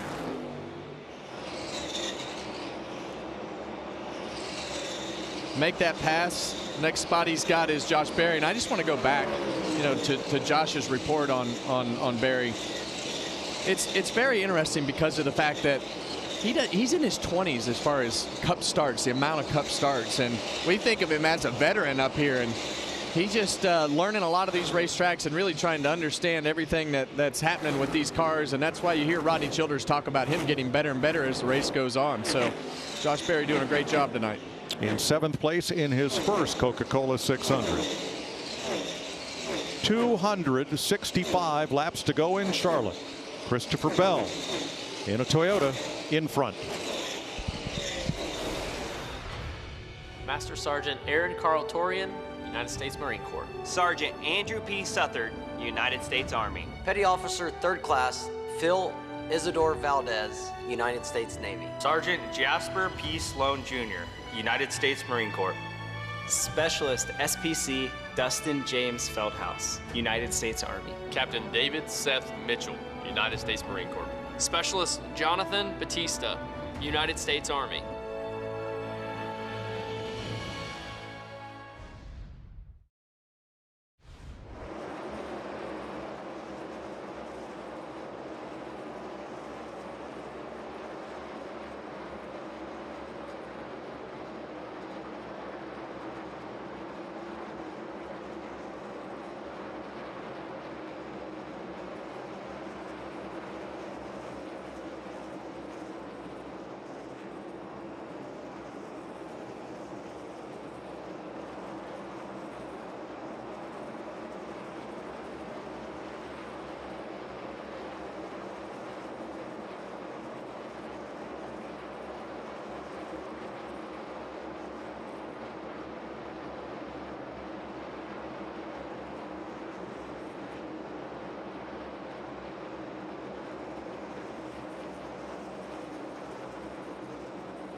The Coca-Cola 600 on Fox is brought to you by Toyota.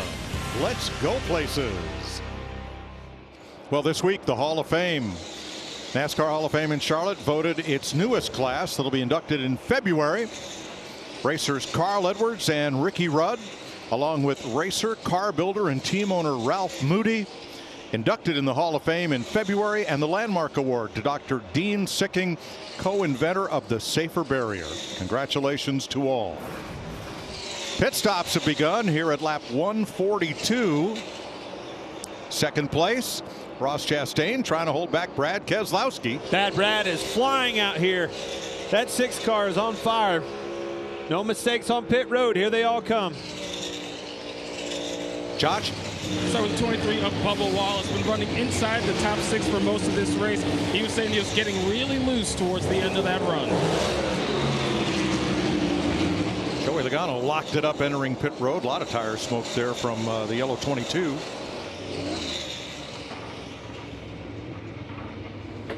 As he gets service from his Team Penske crew. Saw a late lockup after the yellow line on Chastain, Kevin. That could be something to keep an eye on. May have been speeding. Regan. Well, the 1 car, Ross Chastain, hitting pit road right now. He said it feels like it's shaking the rear a little bit too loose, but he's going to have to deal with that the rest of the day, he feels like. And the 48 of Alex Bowman, the entry and exit is loose. The center is too tight now for him. Jamie? Ty Gibbs started on pole at 74 laps. The 4-tire stop here hasn't said much about the handling of this race car as they work the left side. Yeah, trouble on that left rear for Alex Bowman, and I'm not so sure he wasn't out of the pit stall when they were working on that car, Mike. Uncontrolled tire on Ryan Blaney. That'll be a pass-through penalty. Gosh, you just cannot make mistakes. We see so many mistakes every week. Jamie. And Brad Keselowski, we noted how well he has done working his way through traffic trouble for Ryan Blaney in the 12, Mike. Oh, that car is big trouble. That car's been in the wall. Hard. Destroyed the right front. That wheel, did the wheel come off? That wheel was loose. That's exactly what happened. It cut it in half. Cut it in half. Lug nut wasn't on it. Yeah. Last year's winner of the Coca-Cola 600. Yeah, he's done for today. He might keep racing, but he's not going to be in contention to win this race. Costly mistakes. Here comes your leader, Christopher Bell, off of 4. Last pit stop for Bell, lap 104.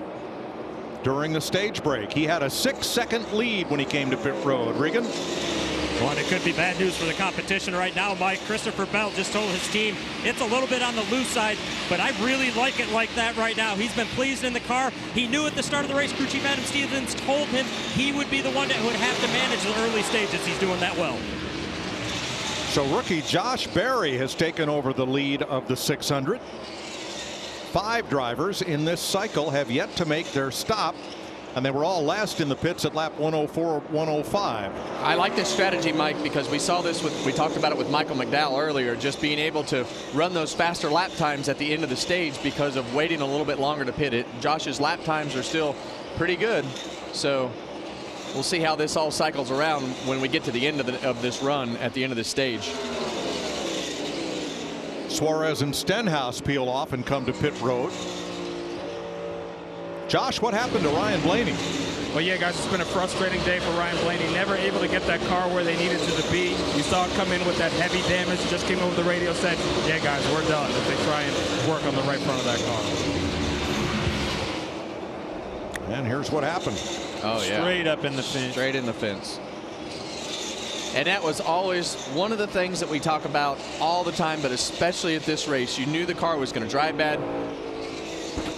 Oh, yep, you hear that wheel break in half. I'm sure it was loose, and he was just trying to do what he could do. And that thing was, the detent was just holding the wheel on. I'm sure that right front tire was moving as you saw that wheel get cut in half. But really, this race was always one of those races, guys, that this was a race where it's just, hey, maybe just to give me a little bit on the pit road, a little bit off of pit road, tell the tire changers and guys, just make sure we get to dark. Make sure we don't have any mistakes on pit road. Make sure we don't speed. Let's just put ourselves in position, because a lot of times if you're not in contention to win, just doing those things puts you in contention to have a solid top 5, top 10 day.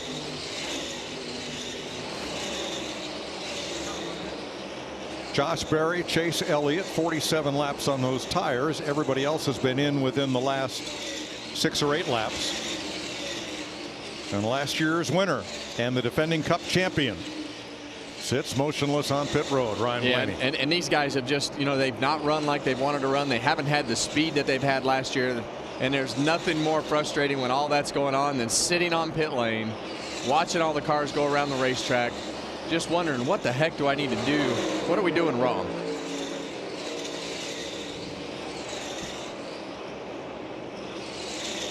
Corey LaJoie on pit road. And waiting on Josh Berry. Chase Elliott in.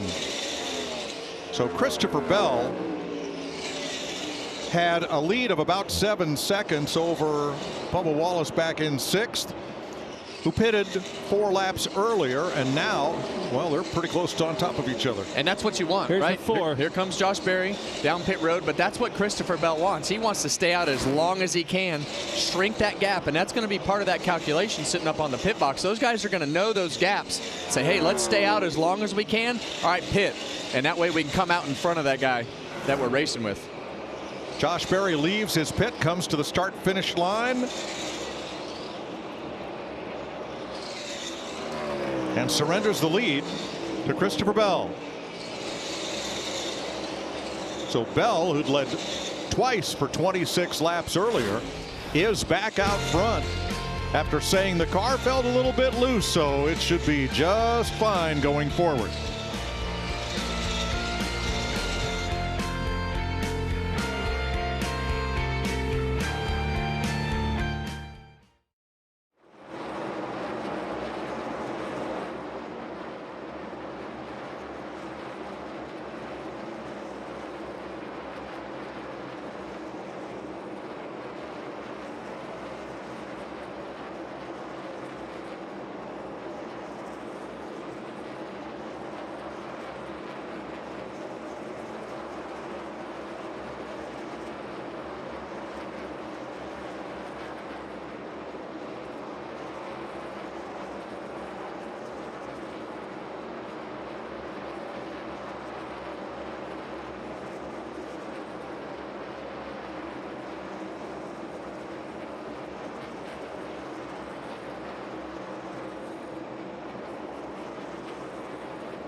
Caution is out at lap 158, and this is the reason why. That is Ryan Blaney's crew unable to push his car off of pit road with the damage there to the right front. So NASCAR has put out the caution. They're going to bring the one of the wreckers out to remove that car. An early exit for the defending winner of the Coca-Cola 600, who will join J.J. Yaley in the garage area. 34 of the 38 remaining are still on the lead lap. Kaz Grala will get one of his 2 laps back as the free pass car. Well, it certainly wasn't what Truex, the 19, Josh Berry, some of those guys that stayed out and was hoping to utilize speed on the back half of this run. It hurt those guys, Larry. Boy, this could set up some interesting strategy because you've got drivers like Martin Truex Jr., Chase Elliott, Josh Berry. They just were on pit road. But then you've got some of the leaders, you know, like the 24, the 12, guys like that got about 10 laps on their tires. But no matter what, we're not halfway. The next set of stickers you put on that race car, you're halfway through your sticker tires. Yeah, and you got a guy like Larry, and correct me if I'm wrong here, but like Ty Gibbs, Denny Hamlin, those guys should have an extra set compared to everybody else. Because they stayed out, correct, right, Kevin? right. Absolutely, absolutely. Saturday is baseball night in America on Fox. The Cards take on Bryce Harper in the NL East leading Phils, or the Reds battle the Cubs, or Angels Mariners. It all begins at 7 Eastern on Fox. Check for the game in your area. Yeah, and I think going back to this tire thing, I think where we're at on tires, I think if you were one of those guys that has an extra set, I don't think you can drive back up through there, Clint. I think a lot of them stay out. With the way that the pace is now. So Josh Berry's got the freshest. He last pitted at 153, so we will find out. Well, we'll have less than 40 laps to go to the end of stage 2 when we go back to green. Been interesting to see these Fords start to run better. As it's cooling off, this track's gaining grip. Here they come. We've seen the RFK cars.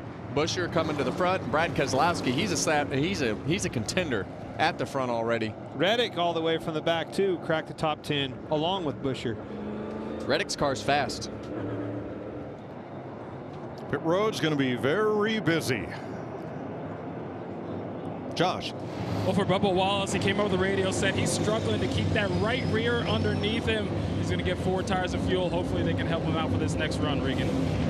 20 Christopher Bell right now is still free with the rear of the car, but he said, I got pace, leave it alone, Adam. I like it because it's fast right now in the 24 of William Byron. He's got better right rear grip this run. Now he needs front turn. Jamie? 4th stop of the night for the 54, Ty Gibbs. Didn't want to make any big swings tonight. Wanted to just make air pressure adjustments for this team. Car's good. 4 drivers stayed out. Martin Truex, Josh Berry, Daniel Suarez, and Chase Elliott. Here's another group of our NASCAR Cup drivers introducing the names of our fallen military they carry with them tonight. First Lieutenant Harold Ring, U.S. Army. Thomas Donald Mahalik, United States Army. Staff Sergeant Ryan Knaus, United States Army. Sergeant First Class Gene Balcom, United States Army. Lieutenant Commander Charles T. Butler, United States Navy. Army Lieutenant Colonel Michael J. McMahon. General Benjamin J. Davis, United States Air Force. Laura Piper, United States Air Force. Sergeant Bradley W. Atwell, United States Marines. Gunnery Sergeant John Busselow, United States Marines.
Welcome back to Charlotte Motor Speedway, where, ooh, pizza is hot.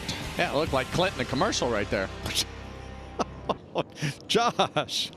Well, yeah, last year's Coke 600 winner, Ryan Blaney, won't get a chance to repeat. What happened there? I don't know. I'll have to look. I just made our stop and just getting up speed, got into 3, and I blew a tire. I don't know if I run over something or what. We'll have to look at it. But yeah, shame to end our night early. I mean, not even halfway. And thought we were getting a little better. We weren't great by any means, but I thought we got a little better. We were 7th in the first stage, and just kind of looking forward to continue to work on it all night. Just never got that shot. So I hate it for the Body Armor Flash IV folks, Menards, Ford, everybody part of this program. I'm really looking forward to running the whole race and trying to get better, because I felt like when the night came, I was hoping our car would kind of come to us with the track changing, but never got that shot. Thanks, Ryan. Jamie? Well, Josh, on that last stop, Ty Gibbs to right sides only. That wasn't what they intended to do. They wanted to take 4. I saw Kevin Jackson, the rear changer, run around to the left side. Watch the miscue. They're not exactly sure what happened. Crew Chief Chris Gale did say we're going to be quick. You see it right there, the jack almost went around, and Ty went hammer down. So 2 tires only. Boy, they had 4 tires out there on the concrete waiting to go on, but they told Ty Gibbs to go on the jack, and when it dropped, he went. Did his job. Yeah, I think that's the hard part about code words. I was never smart enough to use the code words, Clint. So. Dangerous. Shane Van Gisbergen, too many boxes, driving through too many pit boxes on exit. He'll restart at the back. Kyle Busch, safety violation on his stop. He'll start at the back. And Ross Chastain had a 15-second pit stop and lost 7 positions. Martin Truex, the veteran. Josh Berry, the rookie, on the front row for this restart.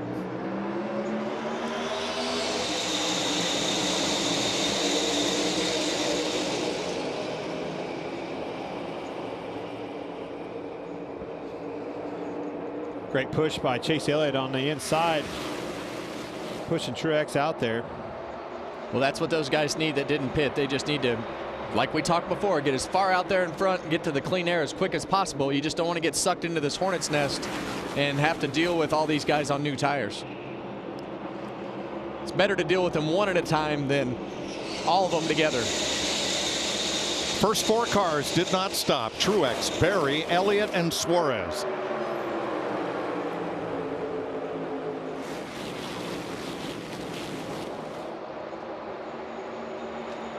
You see that Monster Energy Toyota Camry of Ty Gibbs up in the top lane.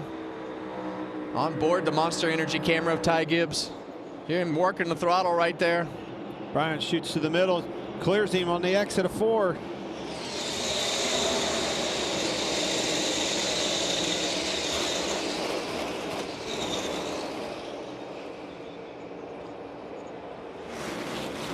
Man, did you see Byron really hooked that ball? Oh, speaking of hook.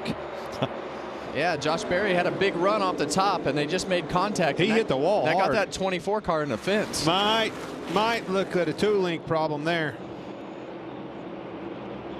More contact. Ty Gibbs into Berry, and Denny Hamlin takes advantage on the inside. For the lead, Chase Elliott. First car on fresh tires, but Martin Truex has them too. Here comes Truex around the outside. Well, we talked about both of these guys all day, how they were going to be contenders, and here they are racing for the lead almost halfway through this race. Didn't seem to be slowing his 24 car down. Here he comes, looking to the outside of Truex off of 4. As hard as he hit that wall off of 2, Kevin, I was worried about a toe link, but it doesn't seem to be the case. How about Wallace to the inside of Truex? Here he comes. Byron to second, Bubba Wallace to third. Truex dropped to 4 with Hamlin. Great racing.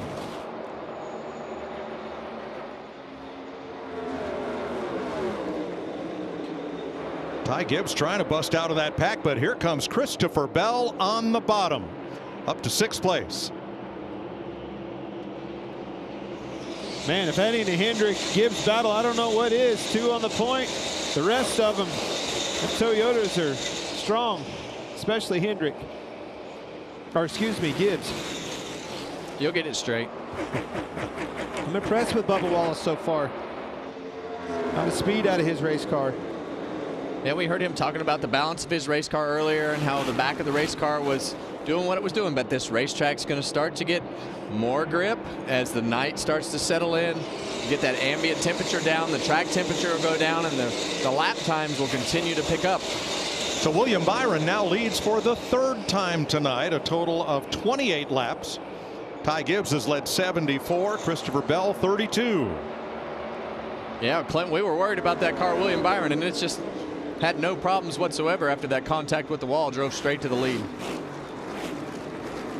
Caution. Yellow. Oh, heavy contact. Noah Gragson. Down the back stretch. A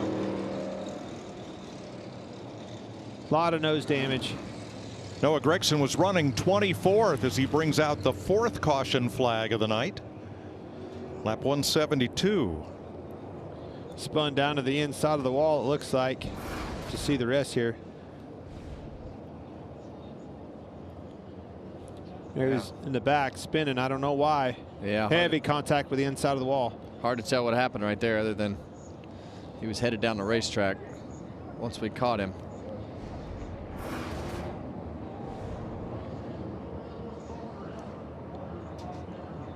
That one will be done for the night.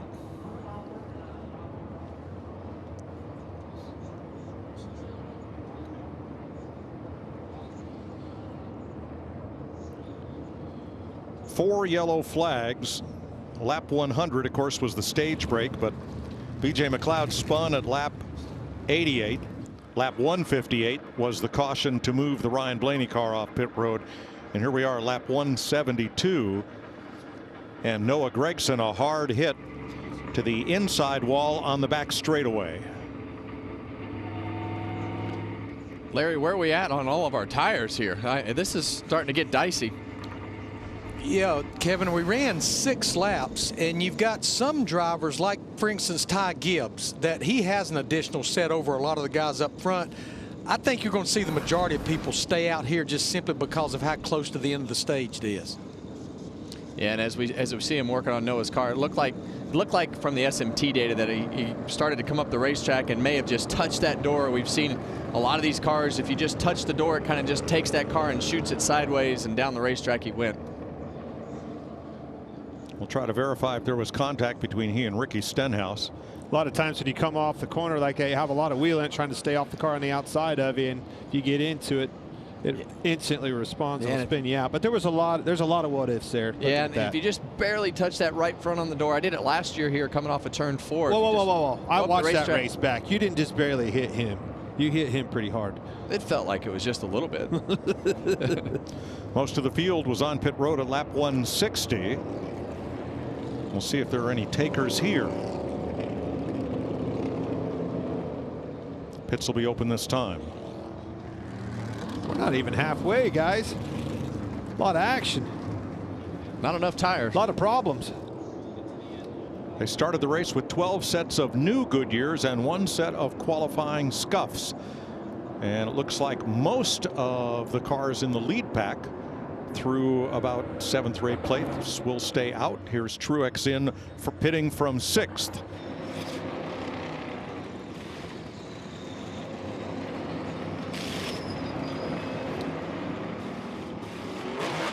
First 5 did not stop. Most of the rest of the cars on the lead lap have come to pit road.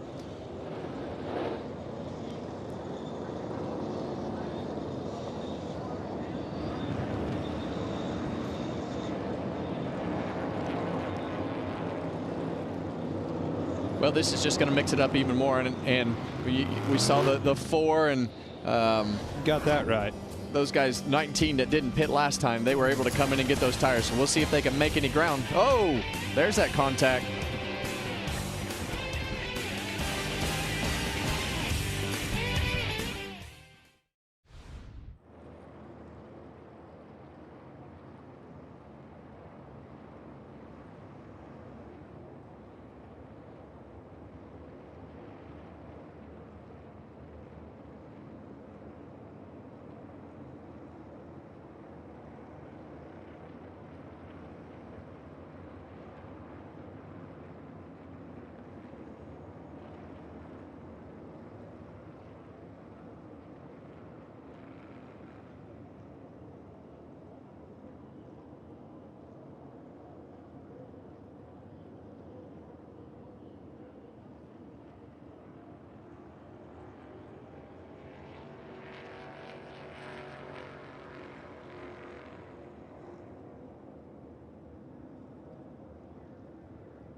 The United Football League continues this weekend on Fox in a regular season finale.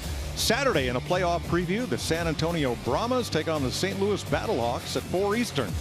Then on Sunday, the Houston Roughnecks battle the Memphis Showboats at 7 on Fox and the Fox Sports app. Nelson Hastings, that's camera one and has been for many, many years with that big pan on the leader, and is retiring at the end of this season after covering more than 2 million racing laps. The Indianapolis native, we want to wish a happy retirement. He will definitely be missed. Yes, he will. That's hard work. You watch those cars come by at 200 miles an hour and watch how fast those guys work. Not only is it going side to side, they have to chase that thing up and down all over the place. Them things are heavy. And zoom and focus at the same time. Oh, by the way, yeah, that too. Those are two things you had trouble putting together, zoom and focus. Ha! You ought to watch you look through those glasses. Byron and Elliott, 2 Chevys on the front row, teammates fighting for the lead as we go back to green. Great push out of Denny Hamlin behind him.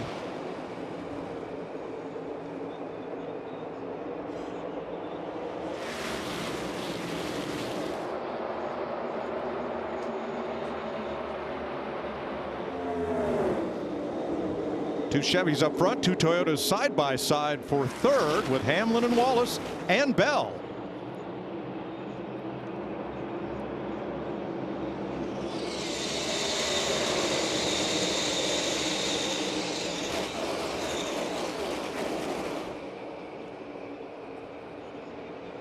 Harrison Burton had a safety violation on that pit stop. Kaz Grala got the free pass as we are back to green. Nice recovery by Hamlin after that equipment interference back at lap 88 that sent him to the back of the field.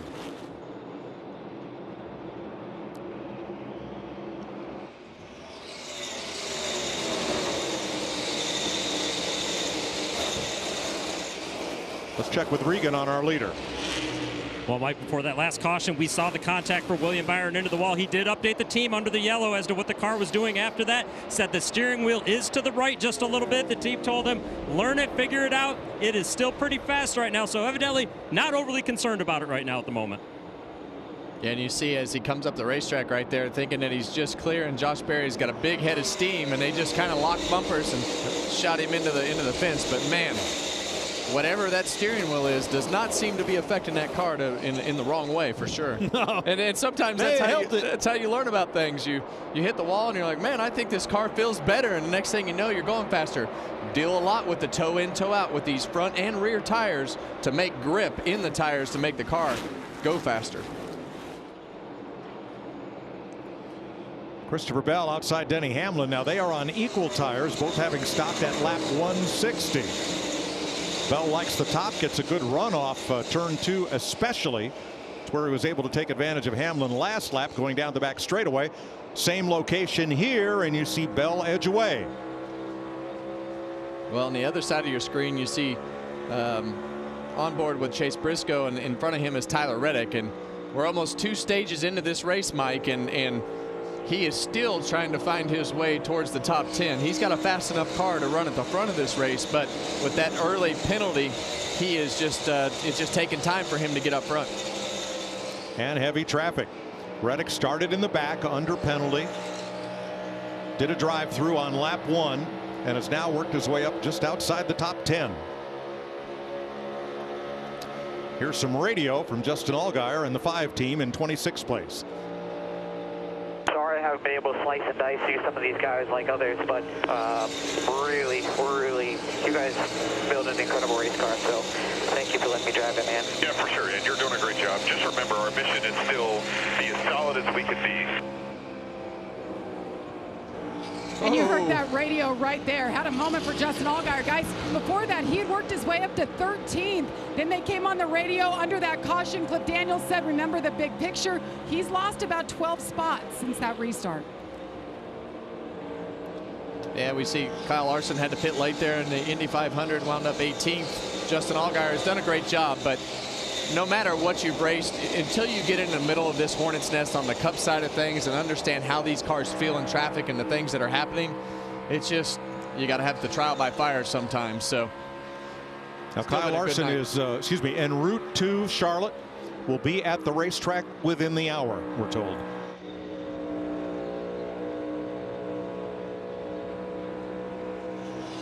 Brad Keselowski, the BuildSubmarines.com cam on board his RFK Racing number 6 Ford.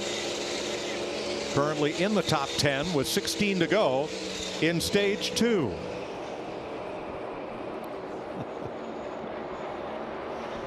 Well, it's not football season yet, so the stars come out at Charlotte. Lamar Jackson was pulling for Ryan Blaney tonight, who is one of the 3 cars out of the race now, joining Noah Gragson and J.J. Yaley. 15 to go in stage 2 as we take you Fox side by side.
Ten laps to go in stage 2 of the Coca-Cola 600, and Christopher Bell cannot drive away from William Byron. The gap remains constant at 0.6 of a second. Bubba Wallace within a second of the leaders. Denny Hamlin, Alex Bowman, and in the chase for stage points at stage 2, Ross Chastain set to pick up the final point here. Yeah, maybe we're seeing a little chink in the armor with that 24 from that wall contact on the late run right here.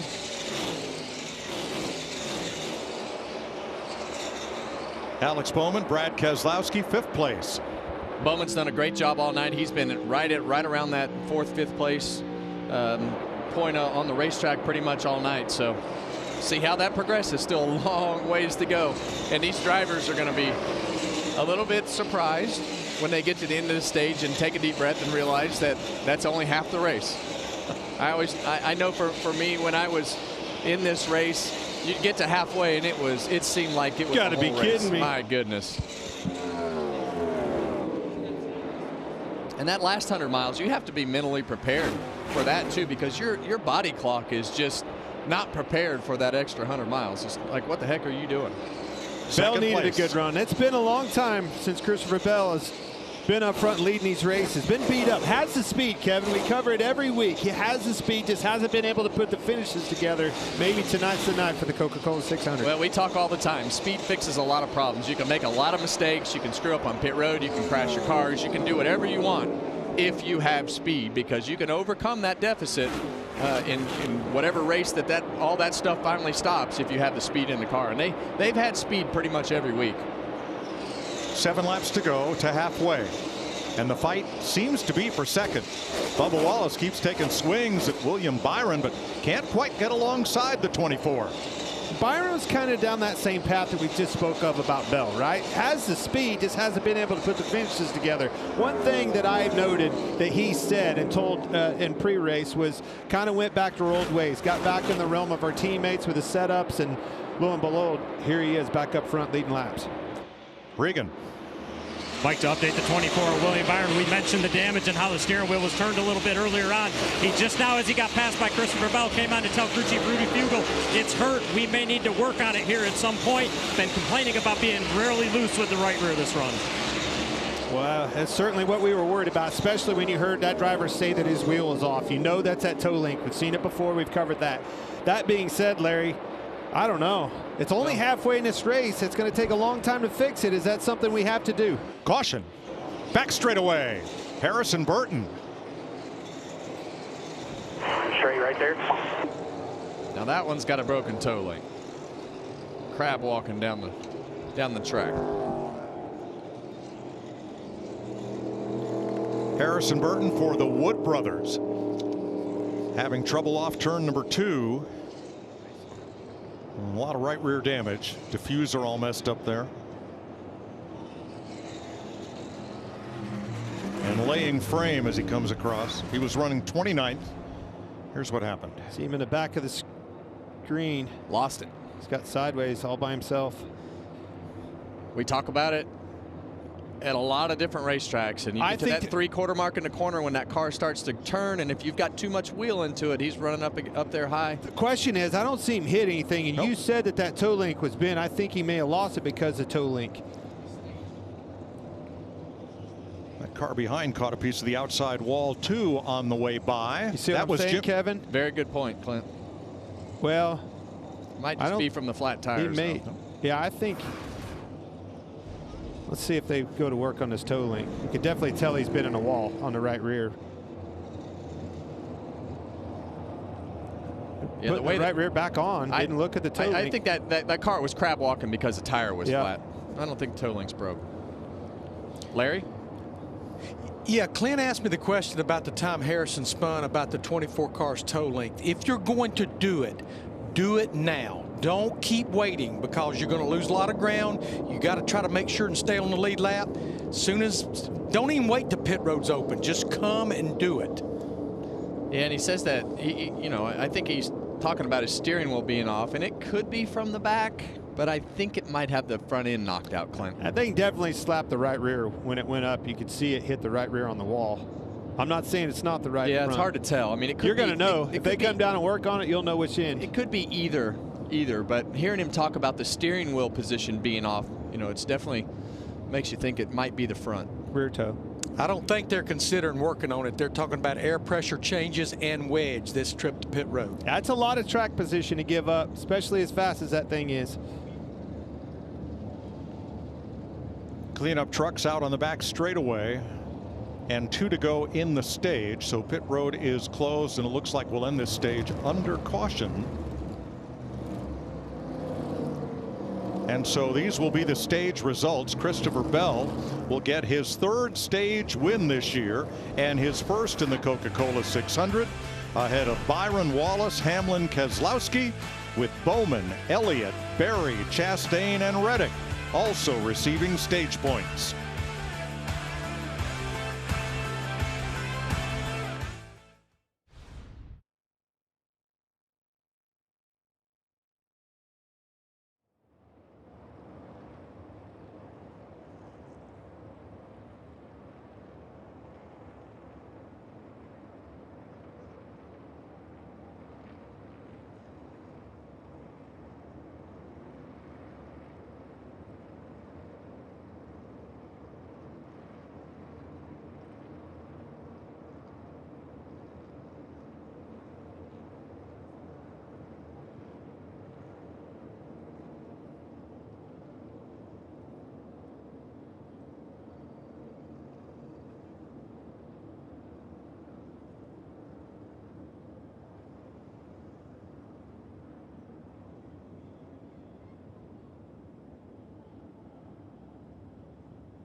Kyle Larson's day in Indianapolis started with heavy rains. There was Zach Brown and Rick Hendrick, Jeff Gordon, car owners.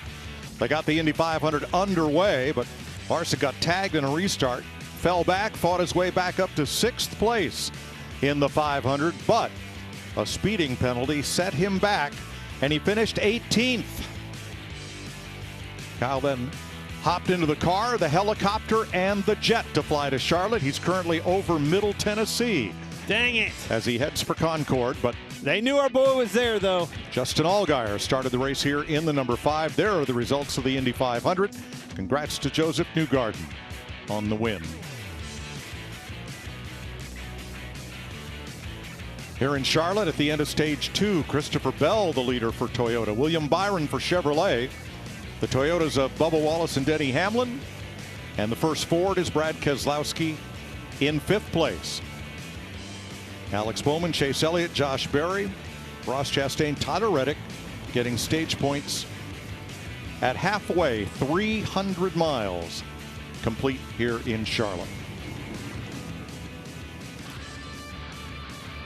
As is the Memorial Day tradition,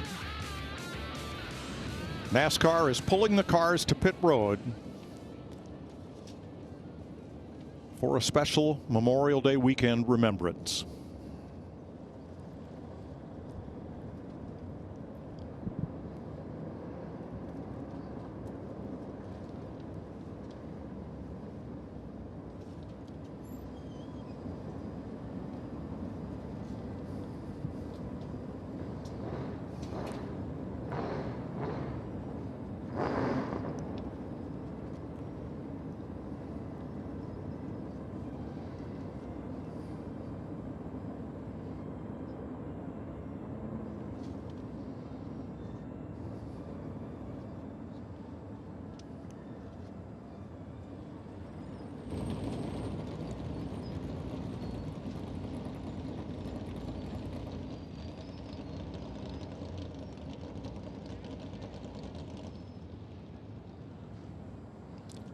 For 2.5 centuries, our American military have won, protected, and preserved the many freedoms we enjoy, yet so often take for granted. Memorial Day, our most solemn holiday, when America's military might stands ready, yet thankfully, their guns are silent.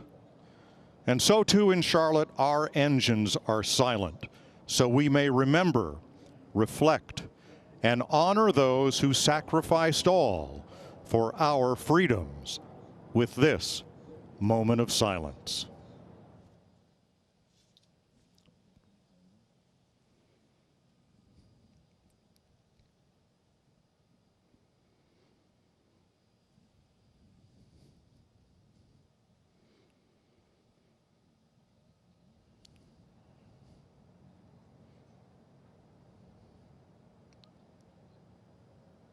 Thank you. Please remember to fly our flag proudly tomorrow.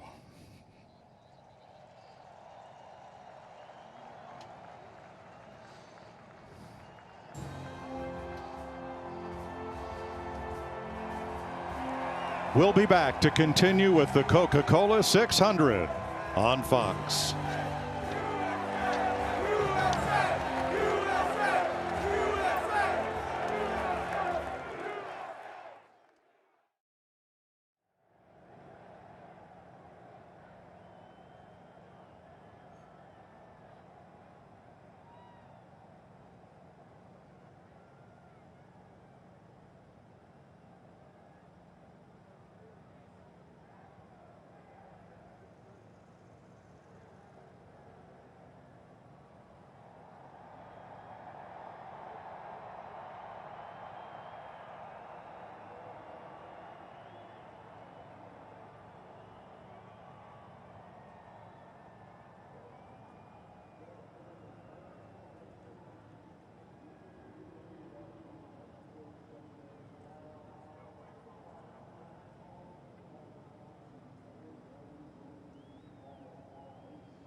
The Coca-Cola 600 on Fox is sponsored by Credit One Bank.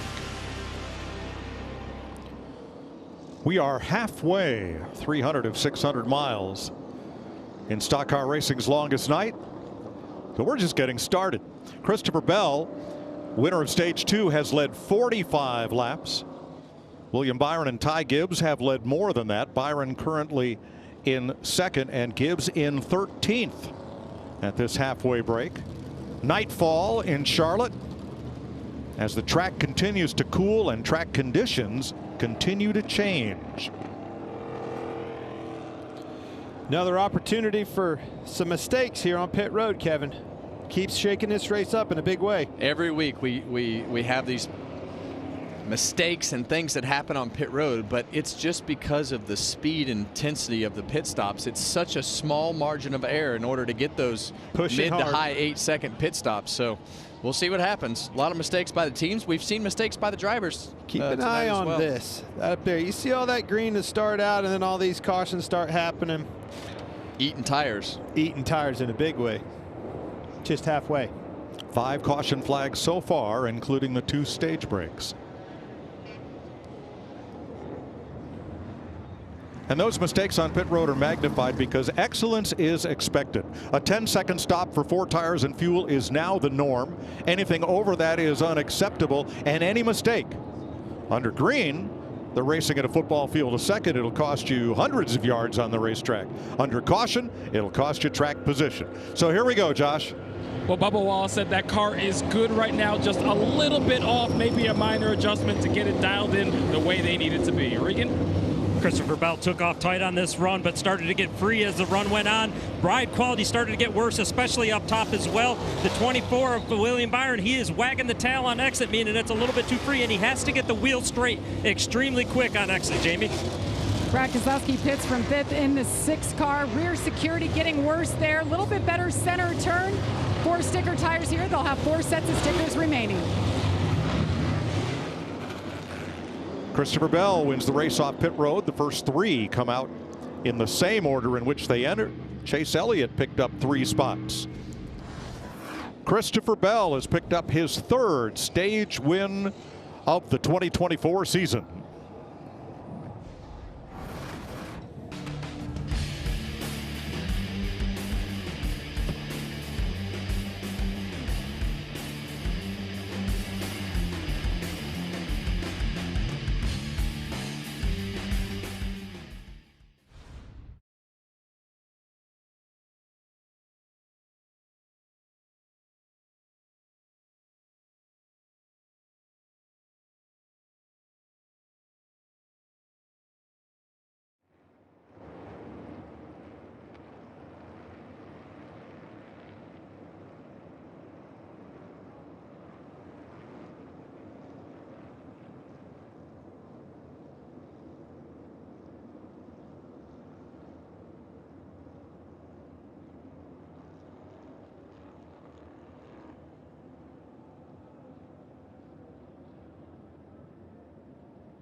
The Coca-Cola 600 on Fox is sponsored by Progressive Insurance. Save when you bundle auto, home, or motorcycle insurance.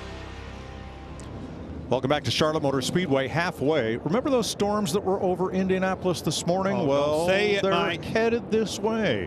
Look at how the air temperature has dropped, well, only about 8 degrees, but the track temperature has come way down since the start of this race. And there are some thunder boomers in the area. It looks like we have a window right through there. Let's see how long we can keep this track green. All that bothers me, though. All those lightning strikes. Pay no attention. Watch your mouth, Clint. Regan. Well, Mike, the troubles continue on pit road for the 11 of Denny Hamlin, the 17 of Chris Buescher, as well as the 42 of John Hunter Nemechek. These stalls all tight together all night long. There's been issues of these guys getting in and out, and it continued on this last stop. Well, then go over there, Chris. I think go talk to him. Brother, if I do anything more than I've already done, we're going to fight. You understand? I've done all I can do. That's what I'm going to do next time. You hear me, 17? Park in your box. I will stop on your bumper. You don't hear Denny Hamlin that fired up very often. Well, it's frustrating. We talk about the length of these pit stalls and the way that this is cycled out for the 17 and the 11. The 11 is in front of the 17, and the 17 comes around into his pit box, and Denny Hamlin can't get out of his pit box. And every time he comes to pit road, he's having to back up. And he thinks that the 17 should be able to pit further into his box, but these stalls are short, so that angle that the 17 has in his pit box just leaves his tail hanging out. And it's just, you know, it's not a good scenario for either of them. And 17's trying to stop so he doesn't get in the back of Nemechek, trying to get out of his box. Nemechek, the 42 there. So we'll keep a close eye on that as we go forward. Bell and Byron on the front row. Toyota Chevy. First Ford is Keselowski in 5th.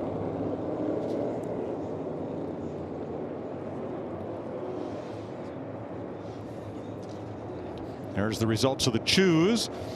And still 34 cars on the lead lap. Harrison Burton, the first car, 1 lap down.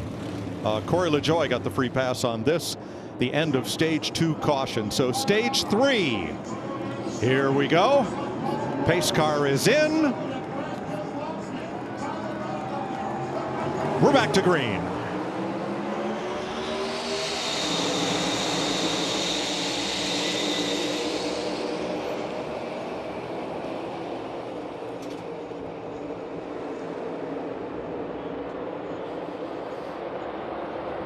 Oh man, you see Chase Elliott have a bad corner right there, stuck in the middle, and here comes that 45 car, Tyler Reddick.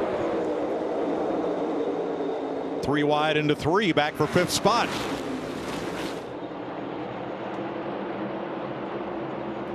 Reddick climbs the hill and leaves with the position. 2 wide for the lead, 2 wide for 3rd.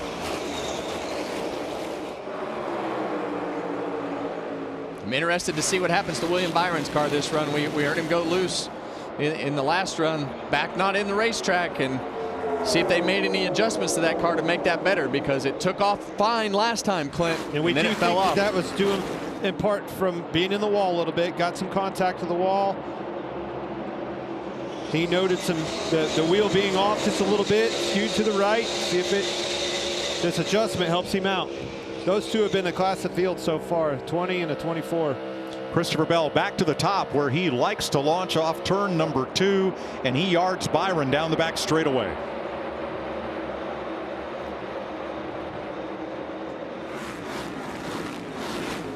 First 6 single file. Back at 10th place. Boy, Kyle Busch has had a rough night. Couple of penalties. The most recent, a safety violation on his stop at lap 140. Yeah, and they've made a lot of mistakes in the pit box all year long, and tonight has been no different. And obviously he has a very fast race car, or a good enough race car to position himself back up into the top 10. So kudos to Kyle Busch and that team for bringing the car to the racetrack. They just got to get it straight on pit road. Behind Busch, Ross Chastain, who led 10 laps earlier and is now trying to fight his way back into the top 10. You see him running 3rd right there, Brad Keselowski.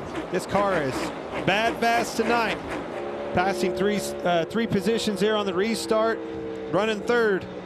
Having a good night so far. Always clean. Always want to finish these races like you've been talking about, Kevin. Yeah, well, we talk about these are Chase Elliott. We talk about Brad Keselowski. Experience. The experience leads to less mistakes. And a lot of times that leads to less mistakes on your team as well, because that's the mentality that and the approach to the race that is taken.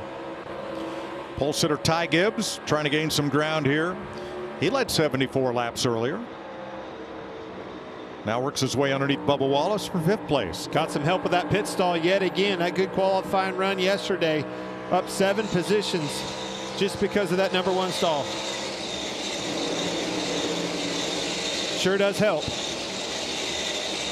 Well, another car, that one car, Ross Chastain right there. We haven't heard much out of him over the last little bit, but his car was a lot faster when he had clean air. Fell way back on a pit stop and is working his way back forward as well. Big crossover out. Chase Elliott running to the inside of Denny Hamlin. Run into trouble though, got tight behind Gibbs. And it just shows you, as soon as he got in the wake of that car, really had to slow up to keep the front end underneath of him.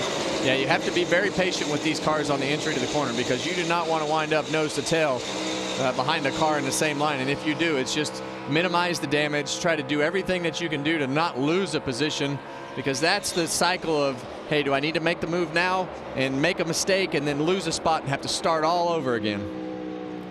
8th and 9th, Chase Elliott, Alex Bowman, and Chastain with them. Ty Gibbs settles in behind Bubba Wallace and has a mirror full of Denny Hamlin.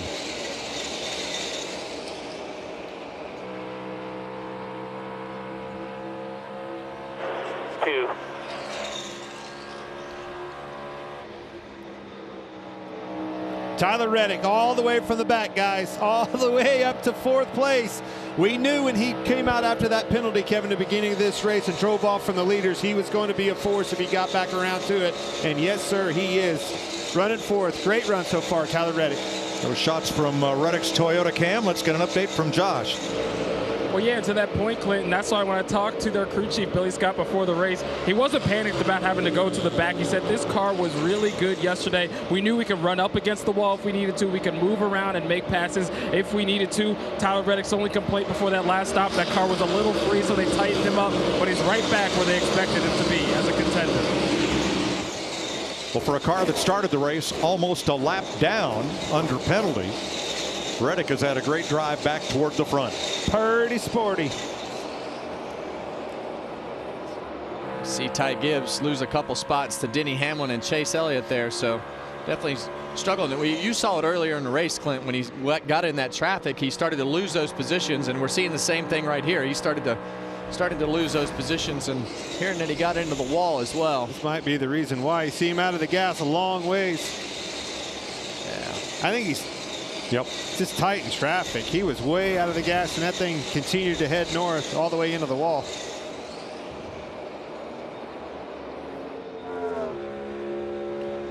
So as the track cools and tightens up, how do you have to adjust your driving style to keep up with the racetrack? If it does tighten up. Yeah, well, if your car is tight, it's really going to hurt that momentum through the center of the corner, because you're not going to be able to push that partial throttle through the center of the corner to keep that mid-corner speed where it needs to be to make lap time around the top of the corner. So you got to try to find something that works in the middle of the racetrack, hopefully, or you just got to slow down. You can't hit the wall, so you just got to back off and take your lumps and try to make an adjustment. See Brad Keselowski, we just noted it, man. He is really fast tonight with his RFK cars. These guys have turned the page since Kansas Speedway. Ever since Kansas Speedway, particularly on these intermediate racetracks, these mile-and-a-half, they have found the speed.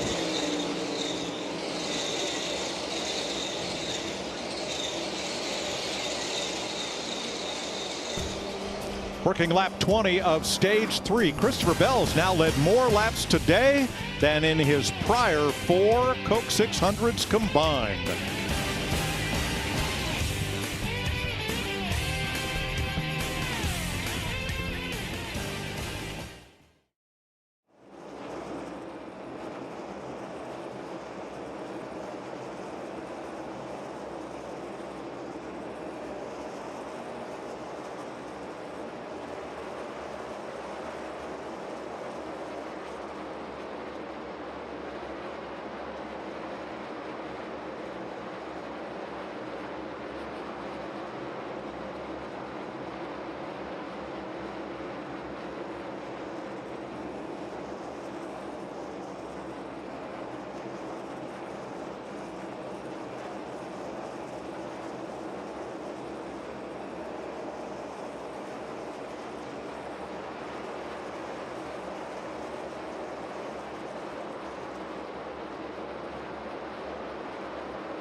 So during break, we had guests in the booth. We did. Awesome. How about the flyover? Had them. I saw them over there next door. Come over here. I got to see you, Kevin. This is why it pays to go in the infield and see our fans. That guy right there, he said, man, I remember you from Darlington. We hung out in the infield together. You see, you got to take care of your people, Kevin. Well, I've heard you tell me many times tonight that I was no fun, so you're doing a good job out there. All right, Christopher Bell and Brad Keselowski going at it for the lead. And once again, across the screen, we'll scroll our ticker of the fallen servicemen and women of the United States that are memorialized on these race cars, pace cars, and support vehicles this evening. So many servicemen and women here this weekend today. It's awesome to see the turnout and be able to give thanks to them. And so many Gold Star families that Greg Walter introduced in the drivers' meeting that are here. Turn 2, car on the wall. Oh, Corey LaJoie. And that'll put us under caution for the 6th time tonight. Get it rolling.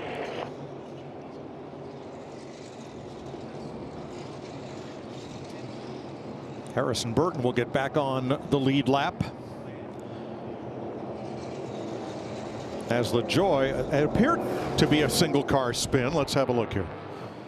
I think it just came out from underneath of him, Kevin. Yeah, well, when you get into turn 1 right there, the car goes over. There's a whole bunch of bumps getting in the corner, and it kind of gets light. And if you get too much speed or hit those bumps wrong, it'll just kind of knock the back out from underneath the car. And that's what happened right Corey there. did a great job keeping it out of the wall, as a matter of fact. The car's going to be able to put tires on it. Yep. Survived to see another lap. Larry, another set of tires, though. Yeah, but I think we got to come, Clint, because we've run about 20 laps. And this actually puts you right there on the window of maybe not having to stop again should we stay green to the end of stage 3. Hearing a lot of those cars get tight, you are, Larry. You talked about the 54 getting tight, and you can't run that top lane when those cars start doing that. So we've heard William Byron talk about it. He hit the wall and it got looser. That might play good for him as he goes into the end of this race, but they're gonna have to deal with that 45 before this is all said and done, Clint. Now looking at LaJoie's car on pit road, it appears he did not get the wall unless it was with the left side. He did a great job keeping it out of the wall. It was very close, obviously, but going back to Reddick, what you just said, that car's getting bigger in the rear view, buddy. Yeah, they put that monster beast on the hood of that thing, and it has been a beast all night. It has run well high, low, all the way through the field. He had to serve a penalty at the beginning of this race. I'm also impressed and keeping my eye on this 6 car. He's the one that got it done in Darlington after 110 tries, and now he's knocking on the door of another one already. Well, I think Keselowski and Reddick had the best cars there at the end of the run. Obviously, Bell was the leader, but I felt like Brad was a little bit better as we got towards the end of that run. So lots of adjustments now. Temperatures are still cooling off. The track conditions have changed. We're starting to hear a lot of tight cars. Got to be able to run that top, and that thing's got to turn. And we still have 250 miles to race here tonight. Well, I'm just worried about how many tires we have left. I know Larry said we have to put them on, and I want them. Hold on. You see this marker right there? They've backed Denny up. That's his left front marker where he stops in the box. They're trying to get this sorted out. You see the 17 guys, they're working on it. Everybody's focused on here. Communication's going on over here. They're going to back that 11 up right here. Try to get him. You can't be back behind the line. And then you see where they've made these adjustments on the 17, trying to move him up a little bit. Well, working together so this confusion and frustration at 11 doesn't happen again. Well, now, Larry, all 4 of your tires have to be in the box, but can't the back of your car hang over the back of that box? Seen back yeah, absolutely. You see how deep he was pitting in the box right there. But Mike, with an opening behind me, I would mark it to where my rear tires are just inside that box, because that's all you have to have. The back of the car can be hanging over. It doesn't matter how far you're going to back up. That 17 sitting sideways in the box that bad, you're blocked in. And these cars they don't turn well getting out of the pit box. As twitchy as they are on the track, they do not turn well at low speed. Josh? For the 45 of Tyler Reddick, that car just maybe a half number free, but no adjustments for them, just 4 tires and fuel. Regan? 20 of Christopher Bell is still asking crew chief Adam Stevens to make that race car a little bit tighter on the throttle. He does not want the ride quality hurt when they do that, though. And the 24 of William Byron has still got the back of the car swinging around too much because of that earlier damage. Jamie? Sense urgency down here. Brad Keselowski's team had told him 10 to 15 minutes away for the weather. He was trying to get the lead, came up a little short, needed an air pressure adjustment, 4 tires there. Hamlin got out of his box clean. Buescher had to back up because of the 42, who couldn't get out of his box at all. This is Keystone Cops at that end of pit road. And there, the race off pit road.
Kyle Larson arriving from Indianapolis, and here we are halfway in the Coca-Cola 600.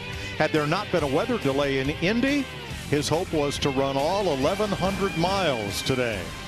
Started 5th at Indy and finished 18th after leading 4 laps. It's going to be a long day. Not quite the 1,100 miles he was thinking it was going to be, but nonetheless, I want to say tip of the cap to Justin Allgaier. Got in that car after not turning one single lap. Kevin is running 14th. Good job, bud. All right, equipment interference on Daniel Suarez and an uncontrolled tire for John Hunter Nemechek, in addition to the traffic jam with Chris Buescher and Denny Hamlin on pit road. Bell and Keselowski up front for the restart, then Reddick and Gibbs, Byron and Elliott, Wallace, Hamlin, Bowman and Chastain, the top 10. 17 radio here. 42 car. This is was a joke. 42 is not even trying. We're sitting here trying to 11 and everybody else, and 42 just keeps jacking us. Well, it all compiles, Kevin, and why does it? Well, a lot of it compiles because this car needs to go back. It needs to go back further in the pit stall. And the 17 has to come around the 11 car as well as guys are out there trying to change the tires. So he winds up angled. Why can the 11 car come back? Well, though? and then it gets worse. The He's 11 got an car, opening in. The 11 car has an opening in. You're right. So the 11 car still needs to back up, but the 17 winds up crooked, and then the 42 comes around him and has to be crooked, and they all have to back up. So everybody's mad at everybody because this sequence is not timing out well because they're all running in the backwards order that they need to be running in for this to work okay. Meaning,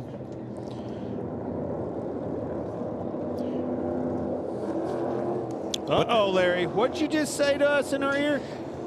This could be crazy because they're telling the drivers possible weather about 15 minutes out, so that's just going to ramp it up. Both hands and feet up on that steering wheel. Both the feet now we're putting on the wheel. That's a first for me.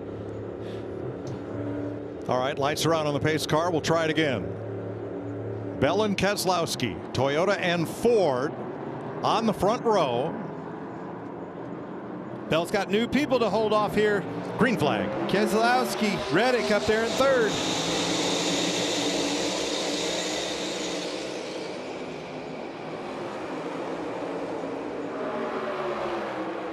Reddick blocked up on the outside. Comes Ty Gibbs on the bottom. The help all dispersed on that outside. Big time deteriorated. Denny Hamlin alone on the bottom. Now Gibbs down there as well in third. Bell, Keselowski, Gibbs, Reddick, Elliott.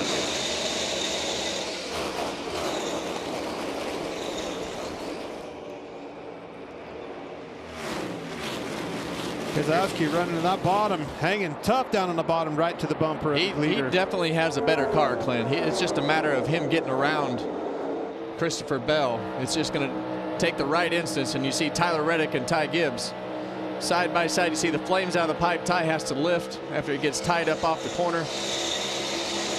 Two Toyotas fighting for third. Bell and Keselowski have checked out. And fifth right behind them. Three-way battle there with Denny Hamlin in the middle of Byron and Elliott. Now here comes Bowman and Chastain.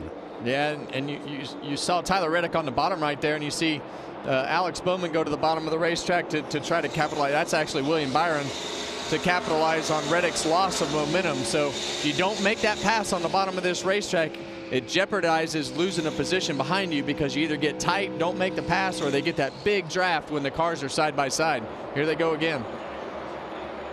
Big fight for third, and now they are being caught by Byron and Hamlin. You see how bad it stalled those cars out side by side down that straightaway. Byron pulls right to the rear bumper. Yeah, and you see contact right there. Gibbs into the fence. And here comes a crossover into the grass. In the grass. Pass them both. Pass in the grass, baby. How about that? That was awesome. You could think that was turf and not grass. Well, these guys all know that, I promise you.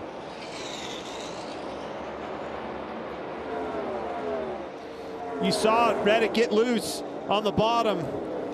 Ty Gibbs moved up to give him some room and got in the wall. Huge crossover. That was awesome. So three different makes now in the first three positions with Bell, Keselowski, and Byron. Toyota, Ford, and Chevrolet. I think we need another look at that. It's tonight's big move sponsored by Pods. See the two monster cars get into one another. Reddick come up, got loose, come up into him, but look at that. You can see as he shot through that grass, the dust come flying up. Big move for William Byron, taking advantage of those two getting together. Yeah, you get excited. You get excited up here a lot, Clint, but it's rare that I hear you flabbergasted like that. That was awesome. Look at that. Not since the days of Dale Earnhardt have we seen a pass in the grass at Charlotte like that.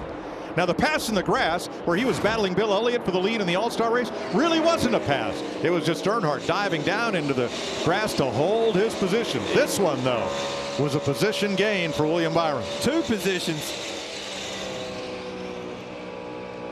Well, Justin Allgaier has done exactly what this team needed him to do. Keep that car on the lead lap, give us feedback, keep us in the game till Kyle Larson gets here, and he's not far away. Jamie? That's exactly right. I was listening to their radio too, and Cliff Daniels said, hey, buddy, be happy about tonight. You have checked all the boxes we wanted you to check.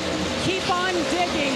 And Allgaier said this car is so fast, when Kyle gets in it, he's going to fly through the field. So we're awaiting Kyle right now. Wow. Those views from the HendrickCars.com cam that back Larson at Indianapolis and here at Charlotte.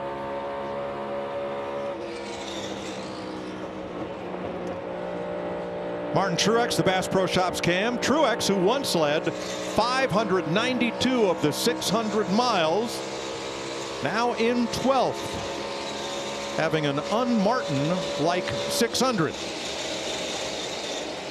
so far. Well, they kind of got out of sequence on those pit cycles when people stayed out and didn't stay out, and it just hasn't cycled back forward. But you see the Hunt Brothers Pizza onboard camera with Joey Logano. This car was terrible to start with, and now we see a caution. I see a helicopter coming. There's Larson. It's a caution for weather, guys. Well, it's not for that helicopter. Lap 246. And we'll mark this as caution number 7.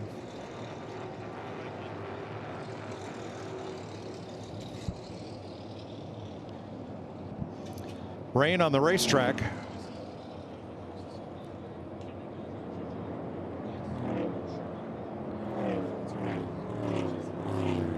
And hopefully it's brief.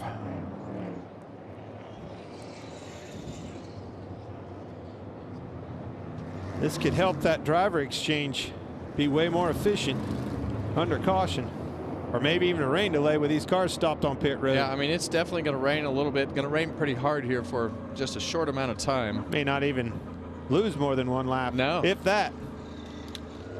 That would be big. And there's still a long ways to go. Yeah, he's just barely 46 laps past halfway. You put that boy in a car that's running 13th. This might just, I say it all the time, just what the doctor ordered.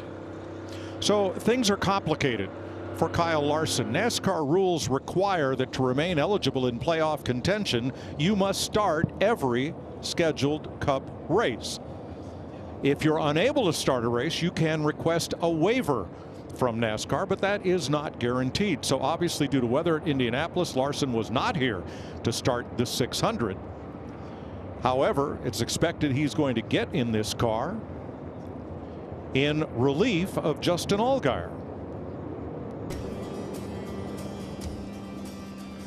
Caution for rain on the racetrack in Charlotte with Christopher Bell leading.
The Coca-Cola 600 on Fox is sponsored by eBay Motors. 248 laps complete. There's our aerial coverage provided by Goodyear, powering every mile and every moment on NASCAR's road to victory. Goodyear, more driven. We believe that is Kyle Larson's golf cart headed for the garage area. I recognize that driving suit. There he is. Get in position. Boy, you couldn't have timed this any better with weather, a caution. So there is Kyle, and here's the radio from car number 5. Man, I mean, the timing of a couple of minutes would have been perfect for Kyle to get in right here. Yeah, I know, and at this point, we can't sacrifice the spots of the car by just putting him in if this is just a little delay right here. You know, if the rain is going to come, which we all think it is, I think we've got to keep you out even for a restart right now. So we'll have to make that call.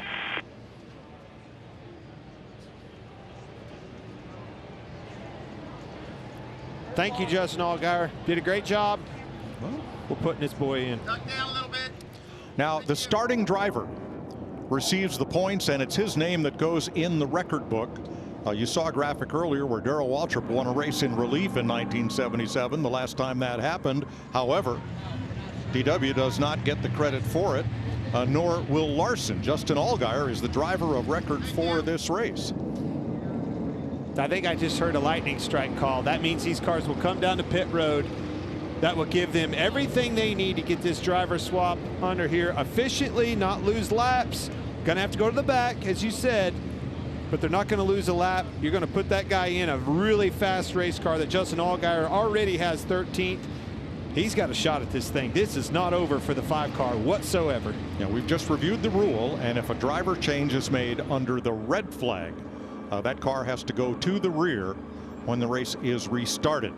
Yeah, you saw his car chief, Jesse, right there, giving him the instructions on what they wanted him to do, what they needed to do to change the belts or everything that they needed to make the car ready for him. What an opportunity. So right now we are under a lightning delay for lightning in the area at 249 laps complete in the Coca-Cola 600. Our Charlotte studio will update you on the other side of this commercial break. We're under caution with Christopher Bell leading Brad Keselowski and William Byron.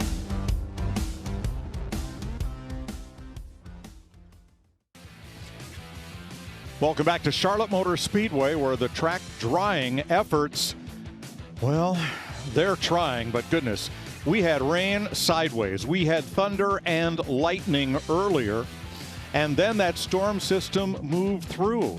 However, what remained was really heavy humidity. NASCAR's had jet dryers. They've had their track drying system, the Air Titans, out there, and have made little progress. So what we're looking at is the possibility of it taking well into the early morning hours to get this track dry, get rid of the standing water, and make it raceable again. So the Coca-Cola 600 is official. Christopher Bell is the winner, his 8th career win.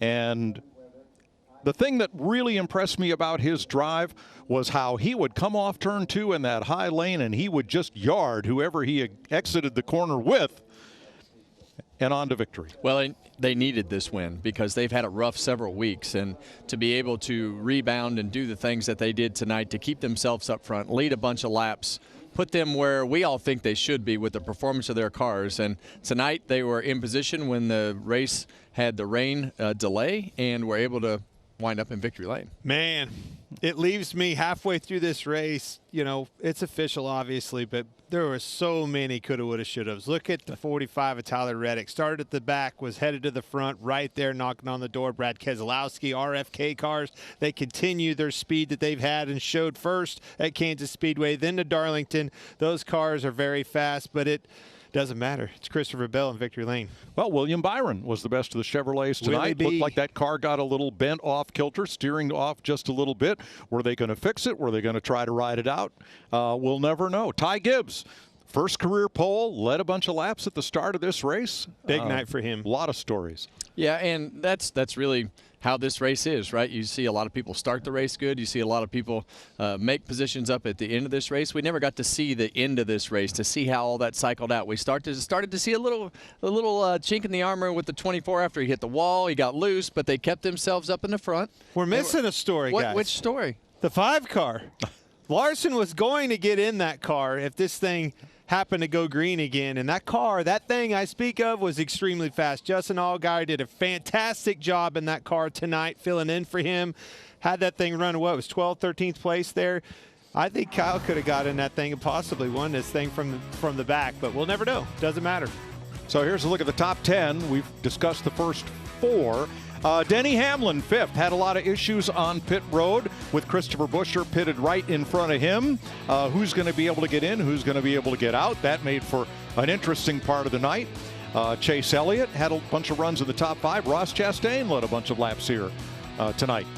Truex, I mean, you just keep going down through the list. As soon as this caution started happening, Kevin, it really shook the race up. A lot of mistakes, as we alluded to, on pit road. The 17 Buescher, he drove all the way up through there with Reddick as well and started to have trouble getting in and out of the box around Denny Hamlin. And boy, the fight was on between them two. Yeah, the pit road war between the 11 and 17. 42 was in that mix as well. But, you know, I think when you look back at this race and you look at it for Martin Truex Jr., I felt like he had one of the best cars. They kind of got turned around on that tire strategy and wound up at the back of that cycle.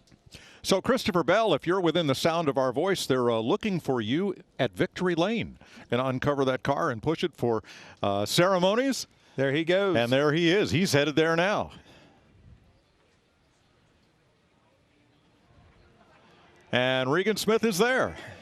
Well, Mike, certainly a unique Victory Lane tonight. Christopher Bell, you come racing around the corner over there. Let's go to the middle. You were fast all day long, Christopher. Got yourself to the front. You get to the end of the race. Have the battles before the rain comes. Did you know those were the moments that was going to be the most important battle at the end? I mean, I knew that there was going to be a chance of it. Can the boys in the booth hear me right now? Yes. Can they? Yes. Yes, you're shaking your head, yes. So I'm literally on the couch, like half asleep, right? And we're going through this radioactive stuff, and I am already like mentally prepared to go racing. And then all of a sudden we come on, we see Mike Harvick and Clint in the booth. And I'm like, wait a minute, what's going on? They start talking, and I'm like, what? And the phone goes off and say they called it. So what a twist of emotions, man. I have never been through that emotion swing before in my life. Well, at least you were quick on the track. You were quick to get over here to Victory Lane after being half asleep on this weekend where we honor and remember so many with the names of the fallens on the windshields of these race cars. You've won a lot of races, but how special is this one? Yeah, I mean, this is everything. We had TK on the windshield, Thomas Kennedy, and unfortunately, the Kennedy family just left. So that's disappointing that they couldn't stay for Victory Lane, but I'm very, very proud and honored to carry their name on the windshield. And Memorial Day weekend, it's not about racing. It's about honoring and remembering. And I'm just thankful that those who have served allowed us to do what we love to do on this Sunday evening. So can't thank all the guys at Rheem enough. All of our partners at Rheem, DeWalt, Toyota, Yahoo, they deserve this. It's been a heck of a trying 8 weeks or so, and to get our second win of the year means a lot. You mentioned that trying 8 weeks or so. How far behind you is that now after a night like tonight? Man, it feels so good to win or lose, just to have a great race to go off of, right? And a race that we led laps. We were able to pass cars. We lost the lead at times. We were able to drive back to the lead and had great pit stops. My pit crew just showed up, so these boys. Let's go, baby! Let's go! Yes, this is a team effort, and it was amazing to have a good race. And hopefully this is something we can build on and get back to being more consistent. Enjoy the celebration. Congratulations. Thank you. Thanks, Regan, and well said by Christopher Bell. He has captured the essence of the day and the weekend, driving to victory on a day and night ruled by Mother Nature. Christopher Bell scores his 8th career victory. The Charlotte studio will bring you home when we come back. There's a happy Christopher Bell, and we'll see you in St. Louis.